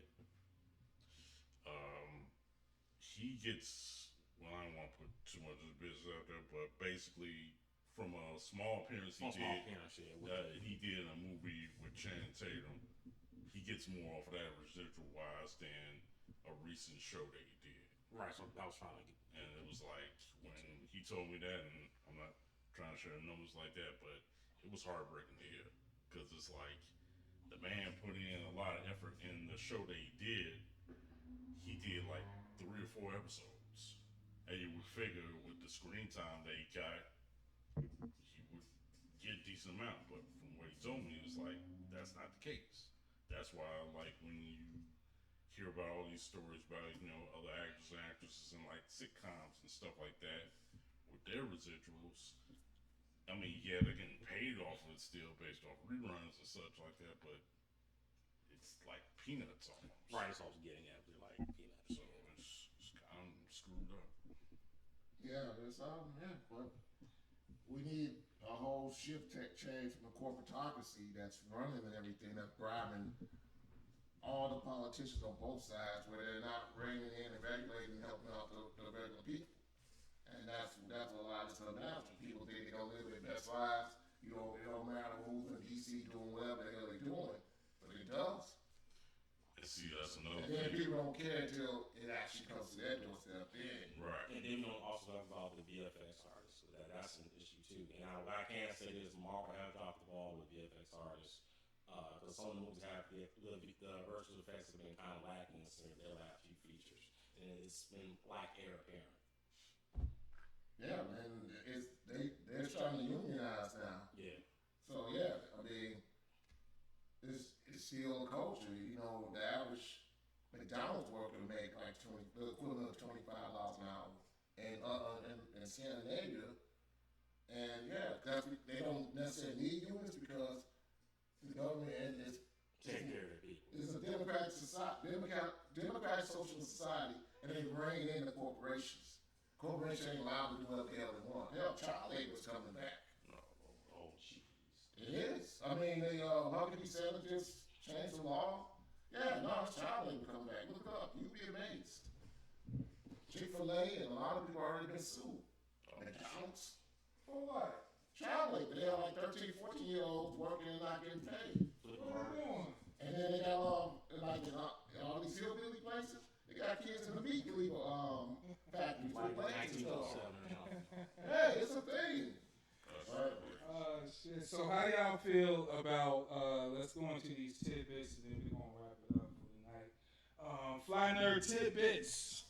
tidbits. Well, no, let's get to the video game. We can get to the video games. Street Fighter 6, man. We got Balrog right here. We got Akuma chilling right here. This special edition of Akuma right here, man. Shout out to Quakes Collectibles and shout out to Big Bad Toy Store. They have both of these joints. This Storm Collectibles Akuma, this is really dope. Really dope figures. If y'all into the figure thing, Storm Collectibles is the brand. So, Street Fighter 6. Yes, sir. Well, what's up with that, man? There's many hands to be felt on this game. And as it should be, I believe it's probably the best Street Fighter product Capcom has produced. And the reason why I say that because there's a lot of forethought on making this game for some of everybody and not just a piece of just long-time fans. Like myself, I've been playing this game since I was in high school in the 90s. This is, again, very accessible if you're a long-time hardcore fan like myself, if you're a casual fan, say like Chauncey, or if you're totally new to it, you can probably find some enjoyment into it. The previous game had an issue with its launch was very bare bones. It was kind of a little bit of undelivered product. It got much better after launch, but a big ball kind of dropped in general for not having the product be where it probably should have been at launch. So vastly different with this product with Street Fighter 6. They have the World Tour mode for the casual audience, so single player stuff people to do. You can create a character, and the story of the character is you pretty much interacting with the Street Fighter So you universe. could customize a character. You could create a character. And you get to like meet Chun-Li and Guile and Ken, Ryu and Marissa and like learn their styles and whatnot. And the game's narrative is about you. That's really different for a fighting game product. Where normally a fighting game would just be A arcade mode. generic story. A generic story, Yeah. semi-generic story, arcade mode, the versus battle, the online, maybe a small narrative story mode. That's pretty much it. We're starting only the story modes for these games within the game. This little current generation, but now this game is something for everybody. And if control and execution is a problem for you, they have modern controls, so you can't do fireballs and then spinning power tower motions. They got a little button you could press. Right. It's like we're used to playing anime games. You have what's called modern control. Okay. You may do less damage. You may not have access to all your attacks, but you have the ease of use of doing special moves anytime you want to by pressing a button. And you can do the regular motion within modern control too. And you can get one button specials and super moves. Oh, oh! You better go with that classic setting, boy.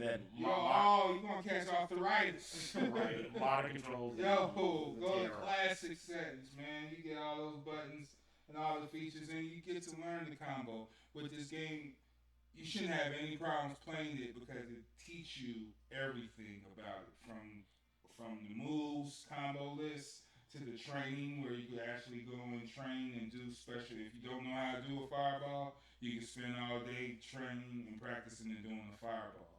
The drive parries, you know what I mean? The drive impacts rather. Yeah. You know, the parrying, drive impacts, certain things, features in this game, and the timing of all the characters, you know what I mean? Like DJ, for example, what you see on screen, he's very intricate. Yeah, he wants expressive character. Yeah, man. And that super right there he's doing on screen. You have to do hand. You got to do each button. You have to do manually each button. Dude, that's hard. So, yeah, this game is there. Go your boy Blanca, Maxi. Oh, Blanca is a Maxi character? No wonder me and him don't get along. Boy Blanca over there. But, yeah, man. This is a dope game. This is the next wave of video game of online and arcade. Oh, and it's cross-platform. So it's on PS5, PS4, Xbox, PC. We fight. Take it to the streets, bro. So, yeah, this is it. I got my favorite characters I'm working on. I hope y'all doing the same. There's already killers out there in the streets. Corey is one of them. You have a gang of them. I didn't know they existed. I didn't know they was all friends. I thought they was just internet things and there's a glitch or something. Shout out to CG Wins Night Fights. Yeah, man. He got a whole gang, man. And bully footers. That's their name, the bully footers. Don't want to step to the bully footers, man. Fly nerd bully footers. So yeah, man, check it out. Capcom did it again, man. This game's going to ring bells. It got me back interested. I haven't played Street Fighter since like I didn't play Street Fighter 5. I'll put it to you like that. I was playing like Dragon Ball Fighter Z because it still had that Marvel versus Capcom feel. I was a Marvel versus Capcom dude as well. So being back reintroduced into the Street Fighter franchise is a good feeling. And this game is worth every dime because I mean the graphics alone on here. Like the Ryu special, bro. When he do the uppercut and you see this mark flexing on you, like he had to just flex. You know what I mean? The details of the graphics of this game is phenomenal, and this is the reason why you buy a PS5, in my opinion. Yeah, it's a very expressive game. They have a lot of attention to detail, like down to a T to like the character select screen when they walk into the arena. Yeah. Little things like when they parry, like they have something to say, they parry something, the taunts. Like Capcom really thought of everything. Their expressions, yeah, all of that, man. It's really good. And we get our first DLC character next month. Really? Yeah, we get Rashid. Yeah. Rashid. Yep, for Street Fighter 5. Oh, okay. And this guy's coming in 2024. Akuma, yeah, that's what I'm waiting for. I'm waiting for both of these. Yeah, I'm real curious on how Akuma's going to be in this game. Ken and Ryu are really different and expressive and offensive and a lot of cool stuff. I'm really curious what this guy's going to be like.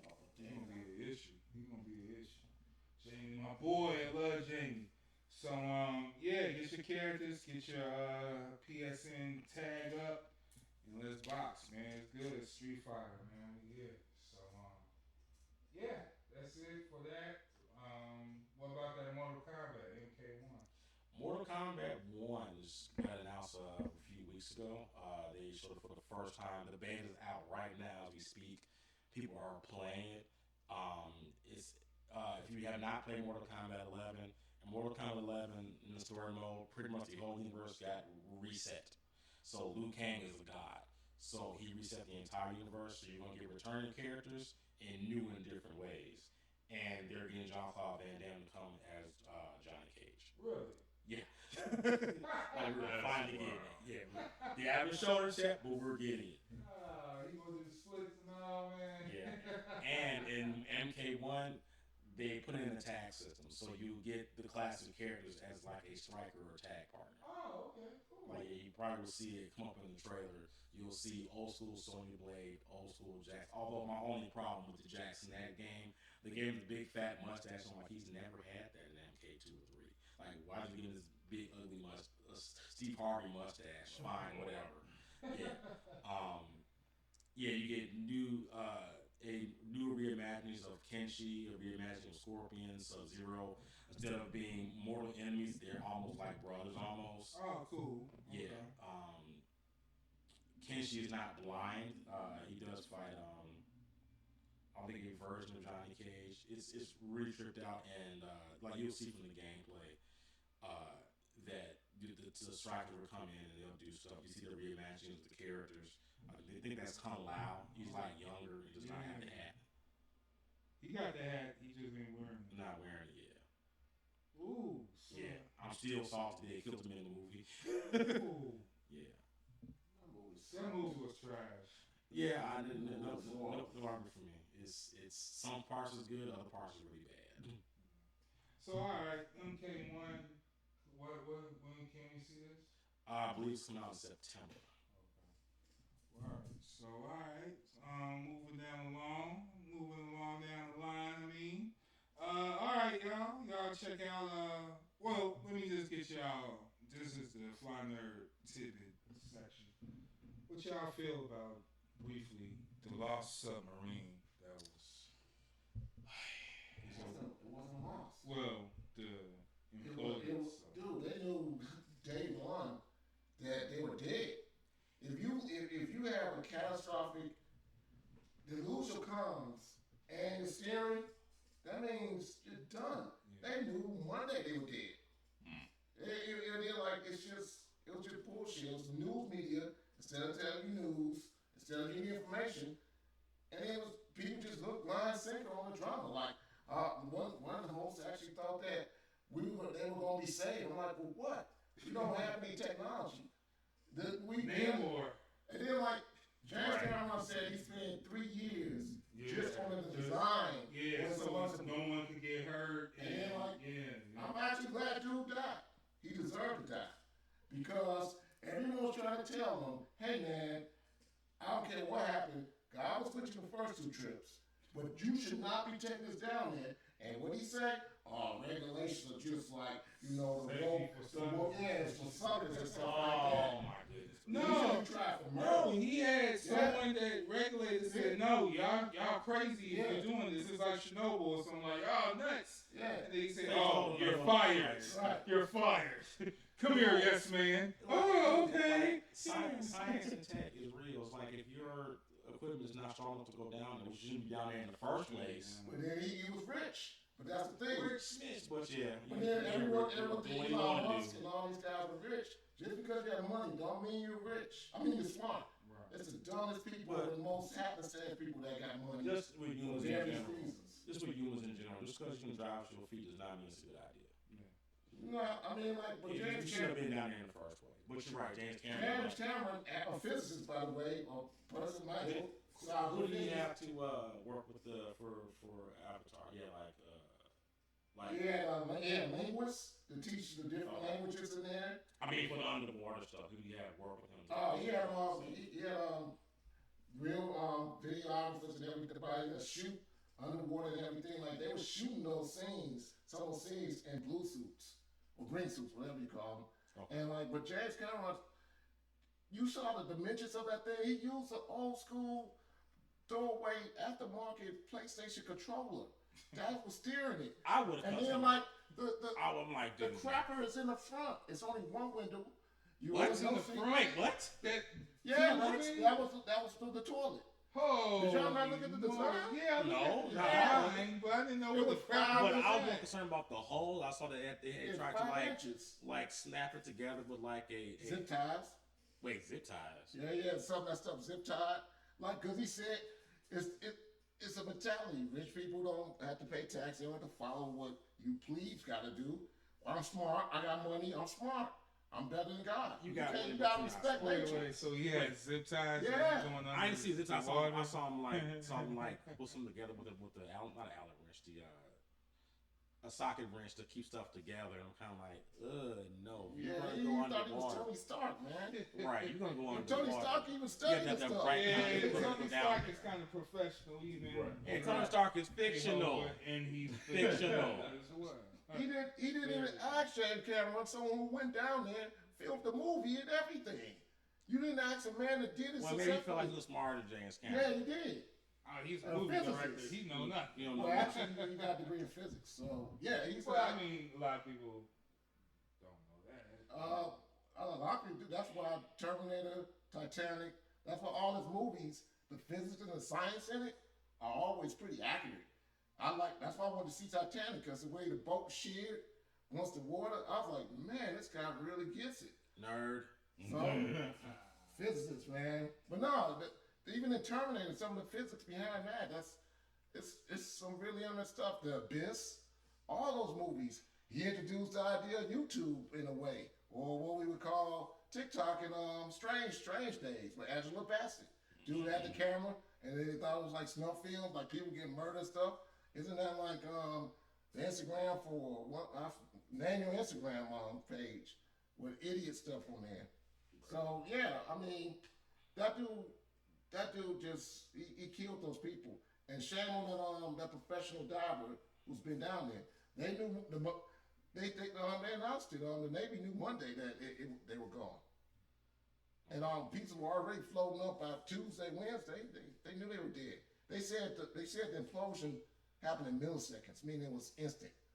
They didn't even have time to do it. It's over. That kind of pressure, and a damn Coke can. It was a soda pop can, 5 inches thick. The drywall in this apartment is thicker than that. Man, it's just nuts, dude. That's why learning science is important. Yes. All right. Well, moving forward. Moving forward, you guys catch the Kraven trailer? Yeah. Yeah. I like it. Oh, it's so yeah, cool action in it. Yeah, it was.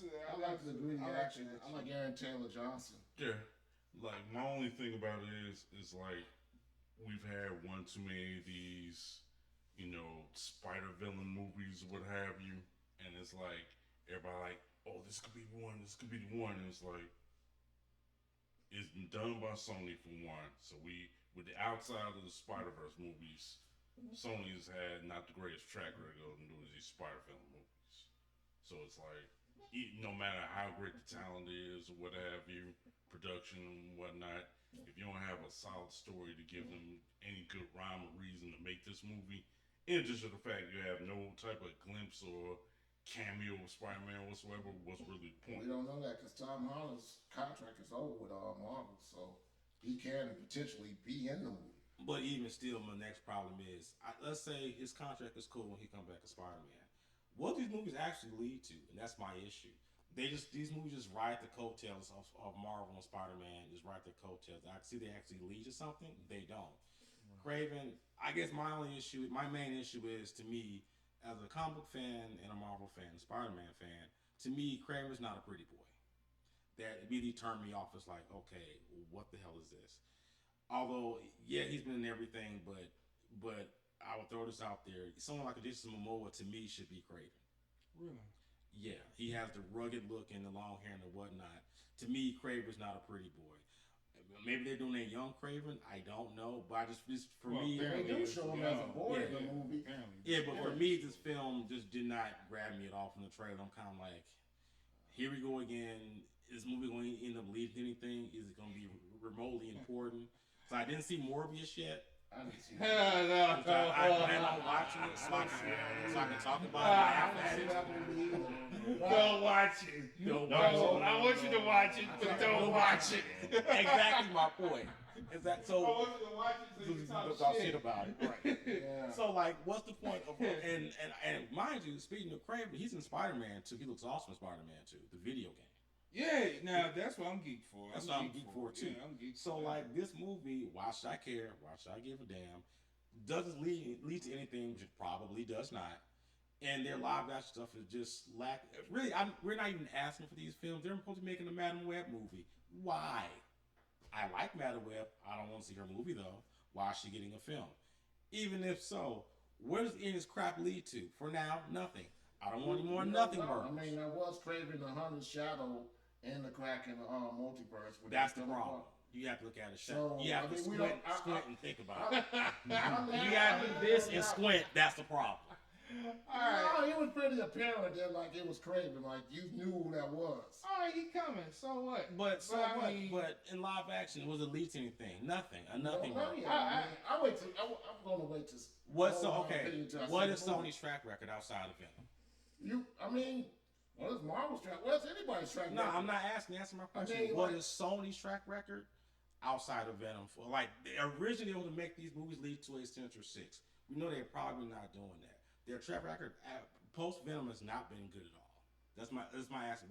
So far, what's their track record? Well, actually, with the Spider-Verse movie, I'm not counting Spider-Verse. I'm kind of on the live track action. record. Make up. What is Sony's track record for live? I said post Venom. They only did that terrible Morbius movie that no one seemed to like. I never seen it, so I can't really talk about it. I just know that no one I know likes it. Well, let's just be real. Venom Sony had Morbius. Yeah, no one likes it. No one likes it. So you're not missing anything. And Venom is really on the fence. You just got, I don't know. But for me, when I saw the trailer, I feel like you, Corey. I didn't ask for it. I don't know where it's going, why we here. Hopefully, we'll get a good, maybe hunting Spider-Man. He'll hunt Spider-Man. Everyone going to hunt Spider-Man. You see a spider like in the trailers, all you're going to see in a photo, and that's it. Watch. You never know, Spider-Man might be. Will Spider-Man show up in Morbius? No. You show up in Venom 2? No. You show up with Carnage movie, Venom and Carnage. So there we go. Nothing burger. Big fat nothing burger with cheese. Nothing burger with cheese. So alright, well, I saw it. It was good action. But like you said, I don't know where it's gonna go, Corey? If they prove me wrong, fine. But so far, their track record is not good. They might do Sinister 6. When we were like 75. Oh Lord. I don't know. So yeah, that's how I'm just going. I don't know if I want to check it out. Like I didn't ask for You it. didn't ask for it. See, Yeah, I didn't ask for you it. want Kraven to fight Spider-Man. Not Yeah, that's Kraven. what I want. Yeah, you that's what I Kraven want. On That's his what I on want. his journey to become Kraven. What made you mad? But anyway. What's next? Rocket Racer? J. Jonah Jameson? Robbie Robinson the movie? Jonah Jameson the movie. Romantic comedy with young Aunt May? Let me shut up for someone to hear me. Let me shut up, Corey. Shut up. They're going to hear me and do it. Shut up, Corey. Oh, man. That's what they want. So this guy is brilliant. Do that. He's brilliant. So alright. So Young Aunt May. Yeah. So Chauncey, you had the opportunity to check out the last tidbit, which was the Blackening. Yep. And you go ahead and speak about your experience. So, seeing my experience with this joint called The Blackening, basically, when it was said that this is a movie for the culture, they were not lying. It came out perfect timing on Juneteenth weekend. Not only that, it's just pretty much a comical take on how us as black people would truly act in horror movie settings. Now, of course, we've had bouts with Jordan Peele and bringing like the more intellectual approach of how we enact in terms of horror.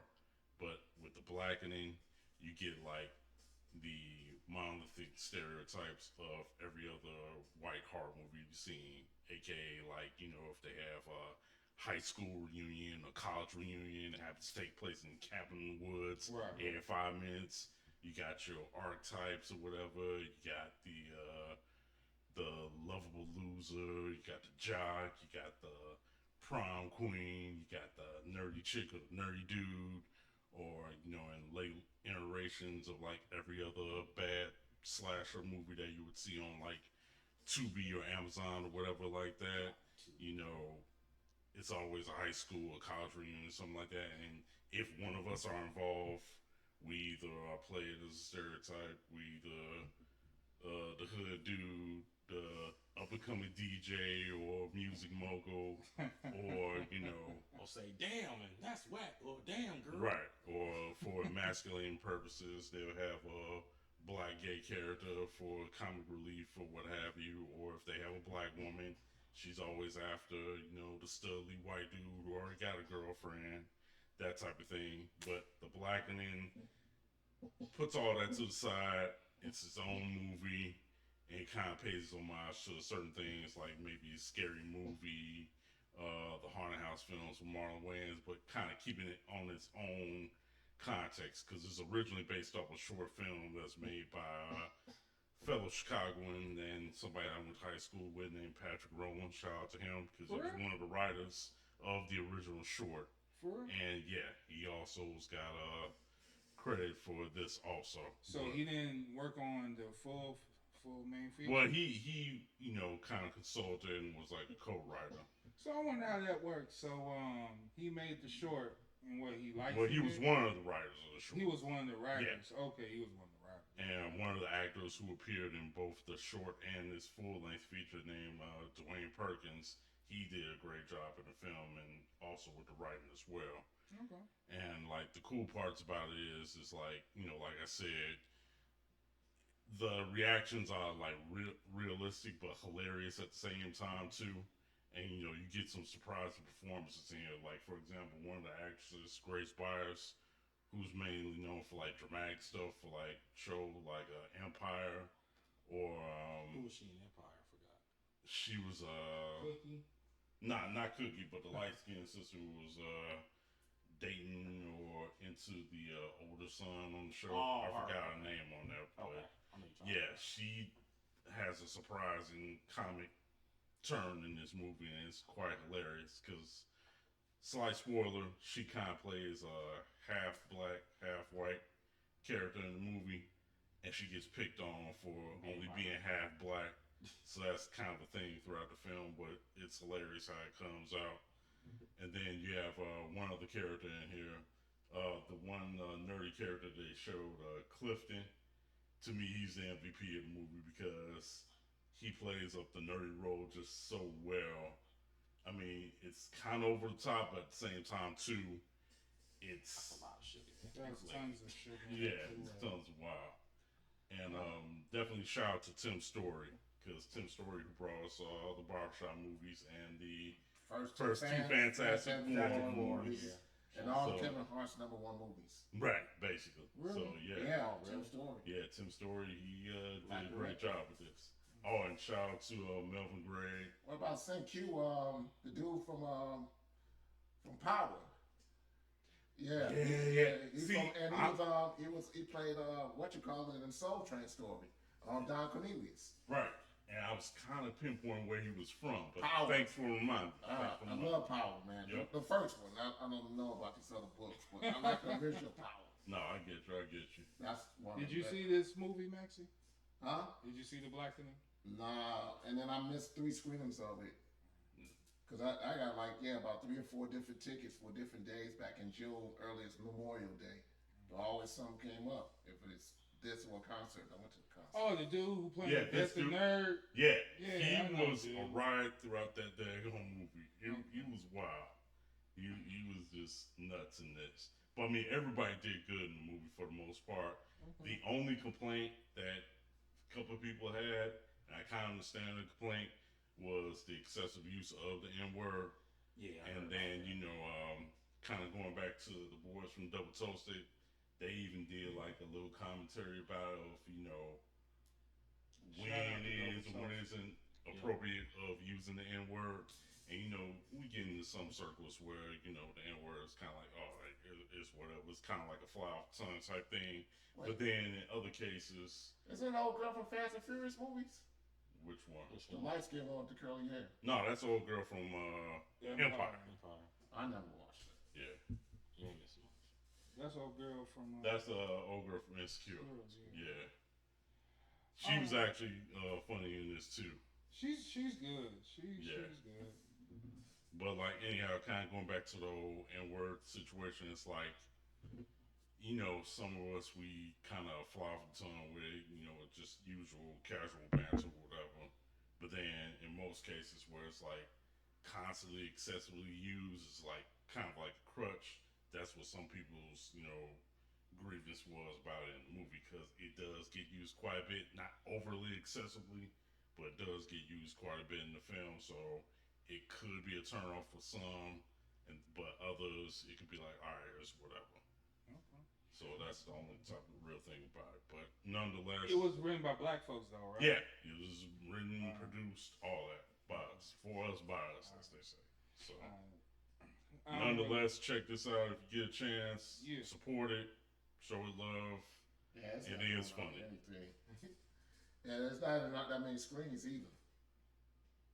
Unfortunately. Yeah, I'll still check it out.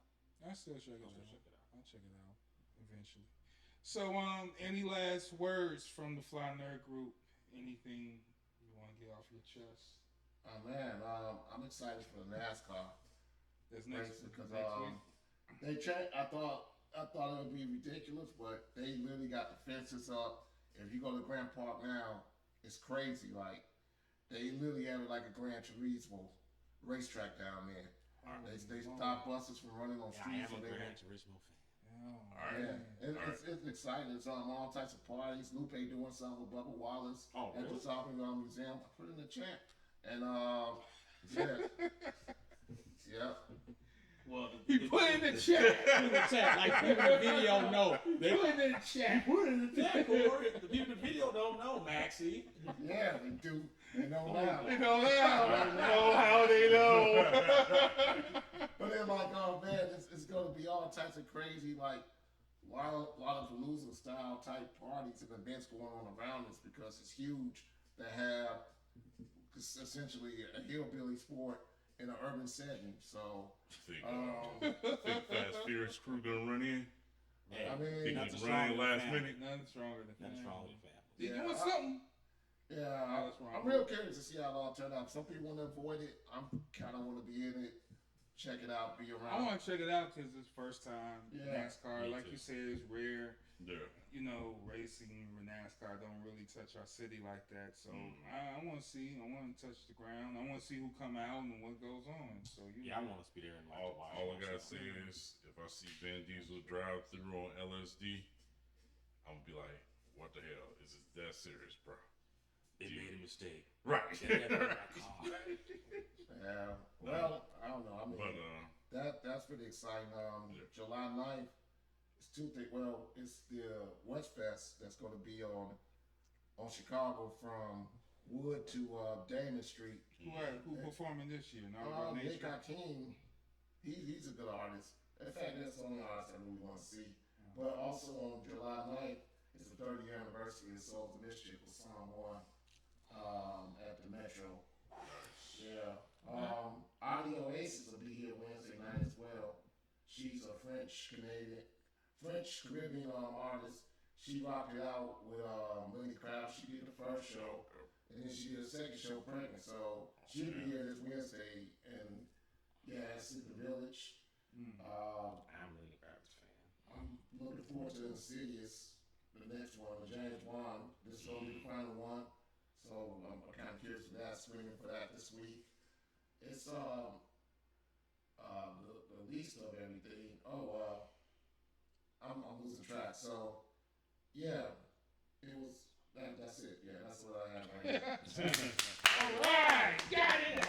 All right. What about you, Chauncey? man, Any photography things? yeah, for myself, I've been chopping it up with good brother by the name of Michael Sanjaya Johnson. I've been doing a lot of photography workshops as of late. I've been posting my work on Instagram. People have been showing me love through that. And it's just, sharpening up and honing in on my in-studio photography skills. Starting to line up a couple of folks to, get my portfolio out there and do this damn thing with photography. But for anybody who is truly interested in photography, come check out Sanjada at Union Street Gallery. The man does monthly workshops, 3 hours. It's worth the money. Got mad knowledge. He's down to earth. He's willing to teach anything, everything you want or need to know about photography to make yourself into a awesome photographer, whether it's on the polished professional side, or you just want to continue as a hobby, but you want your stuff to look cool and sharper, so you can just get some type of recognition out of it. So, gonna be doing that in the next upcoming couple months.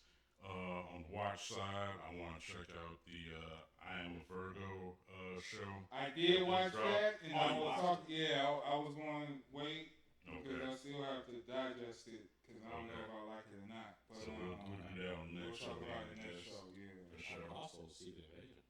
And we'll talk about Secret Invasion because there should be 2 episodes out or 3. Should check out Class 09.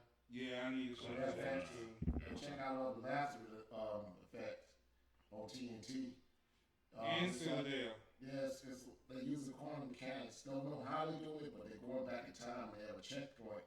Like, it's crazy. They had this one loop where this couple had a baby, and the baby, they had to go back in time to the checkpoint, and they had the baby after the checkpoint.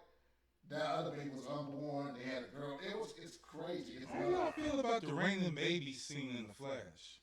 The CG was bad. The random baby scene in the Flash movie? In the Flash It was weird. Yeah, it was weird. Yeah, I wasn't that deterred by it, but I know the CG wasn't good on it. I was kind of like, fine, whatever, all right. I'm sorry to cut you off, but yeah, that just popped in my head. I meant to say that earlier, baby, but anyway. Once the speech is really good. And they brought MOP and Man Skills. They brought a lot of people on this show. That's dope. Shout out to the new director BET Awards, I guess. Shout out to Kendra G. She out there doing her thing.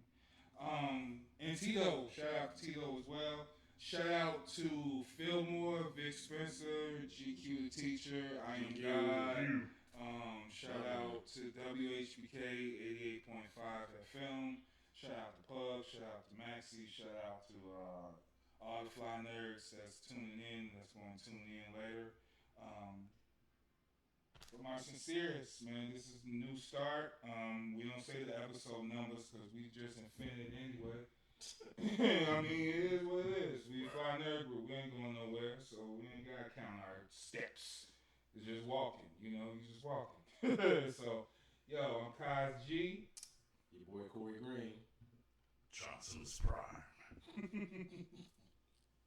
Oh, what we talking about? Speak! Say goodbye!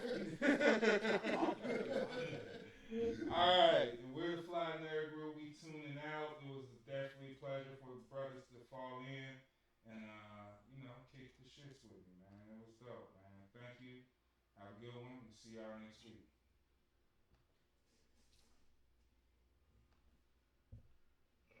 Good star. Ooh,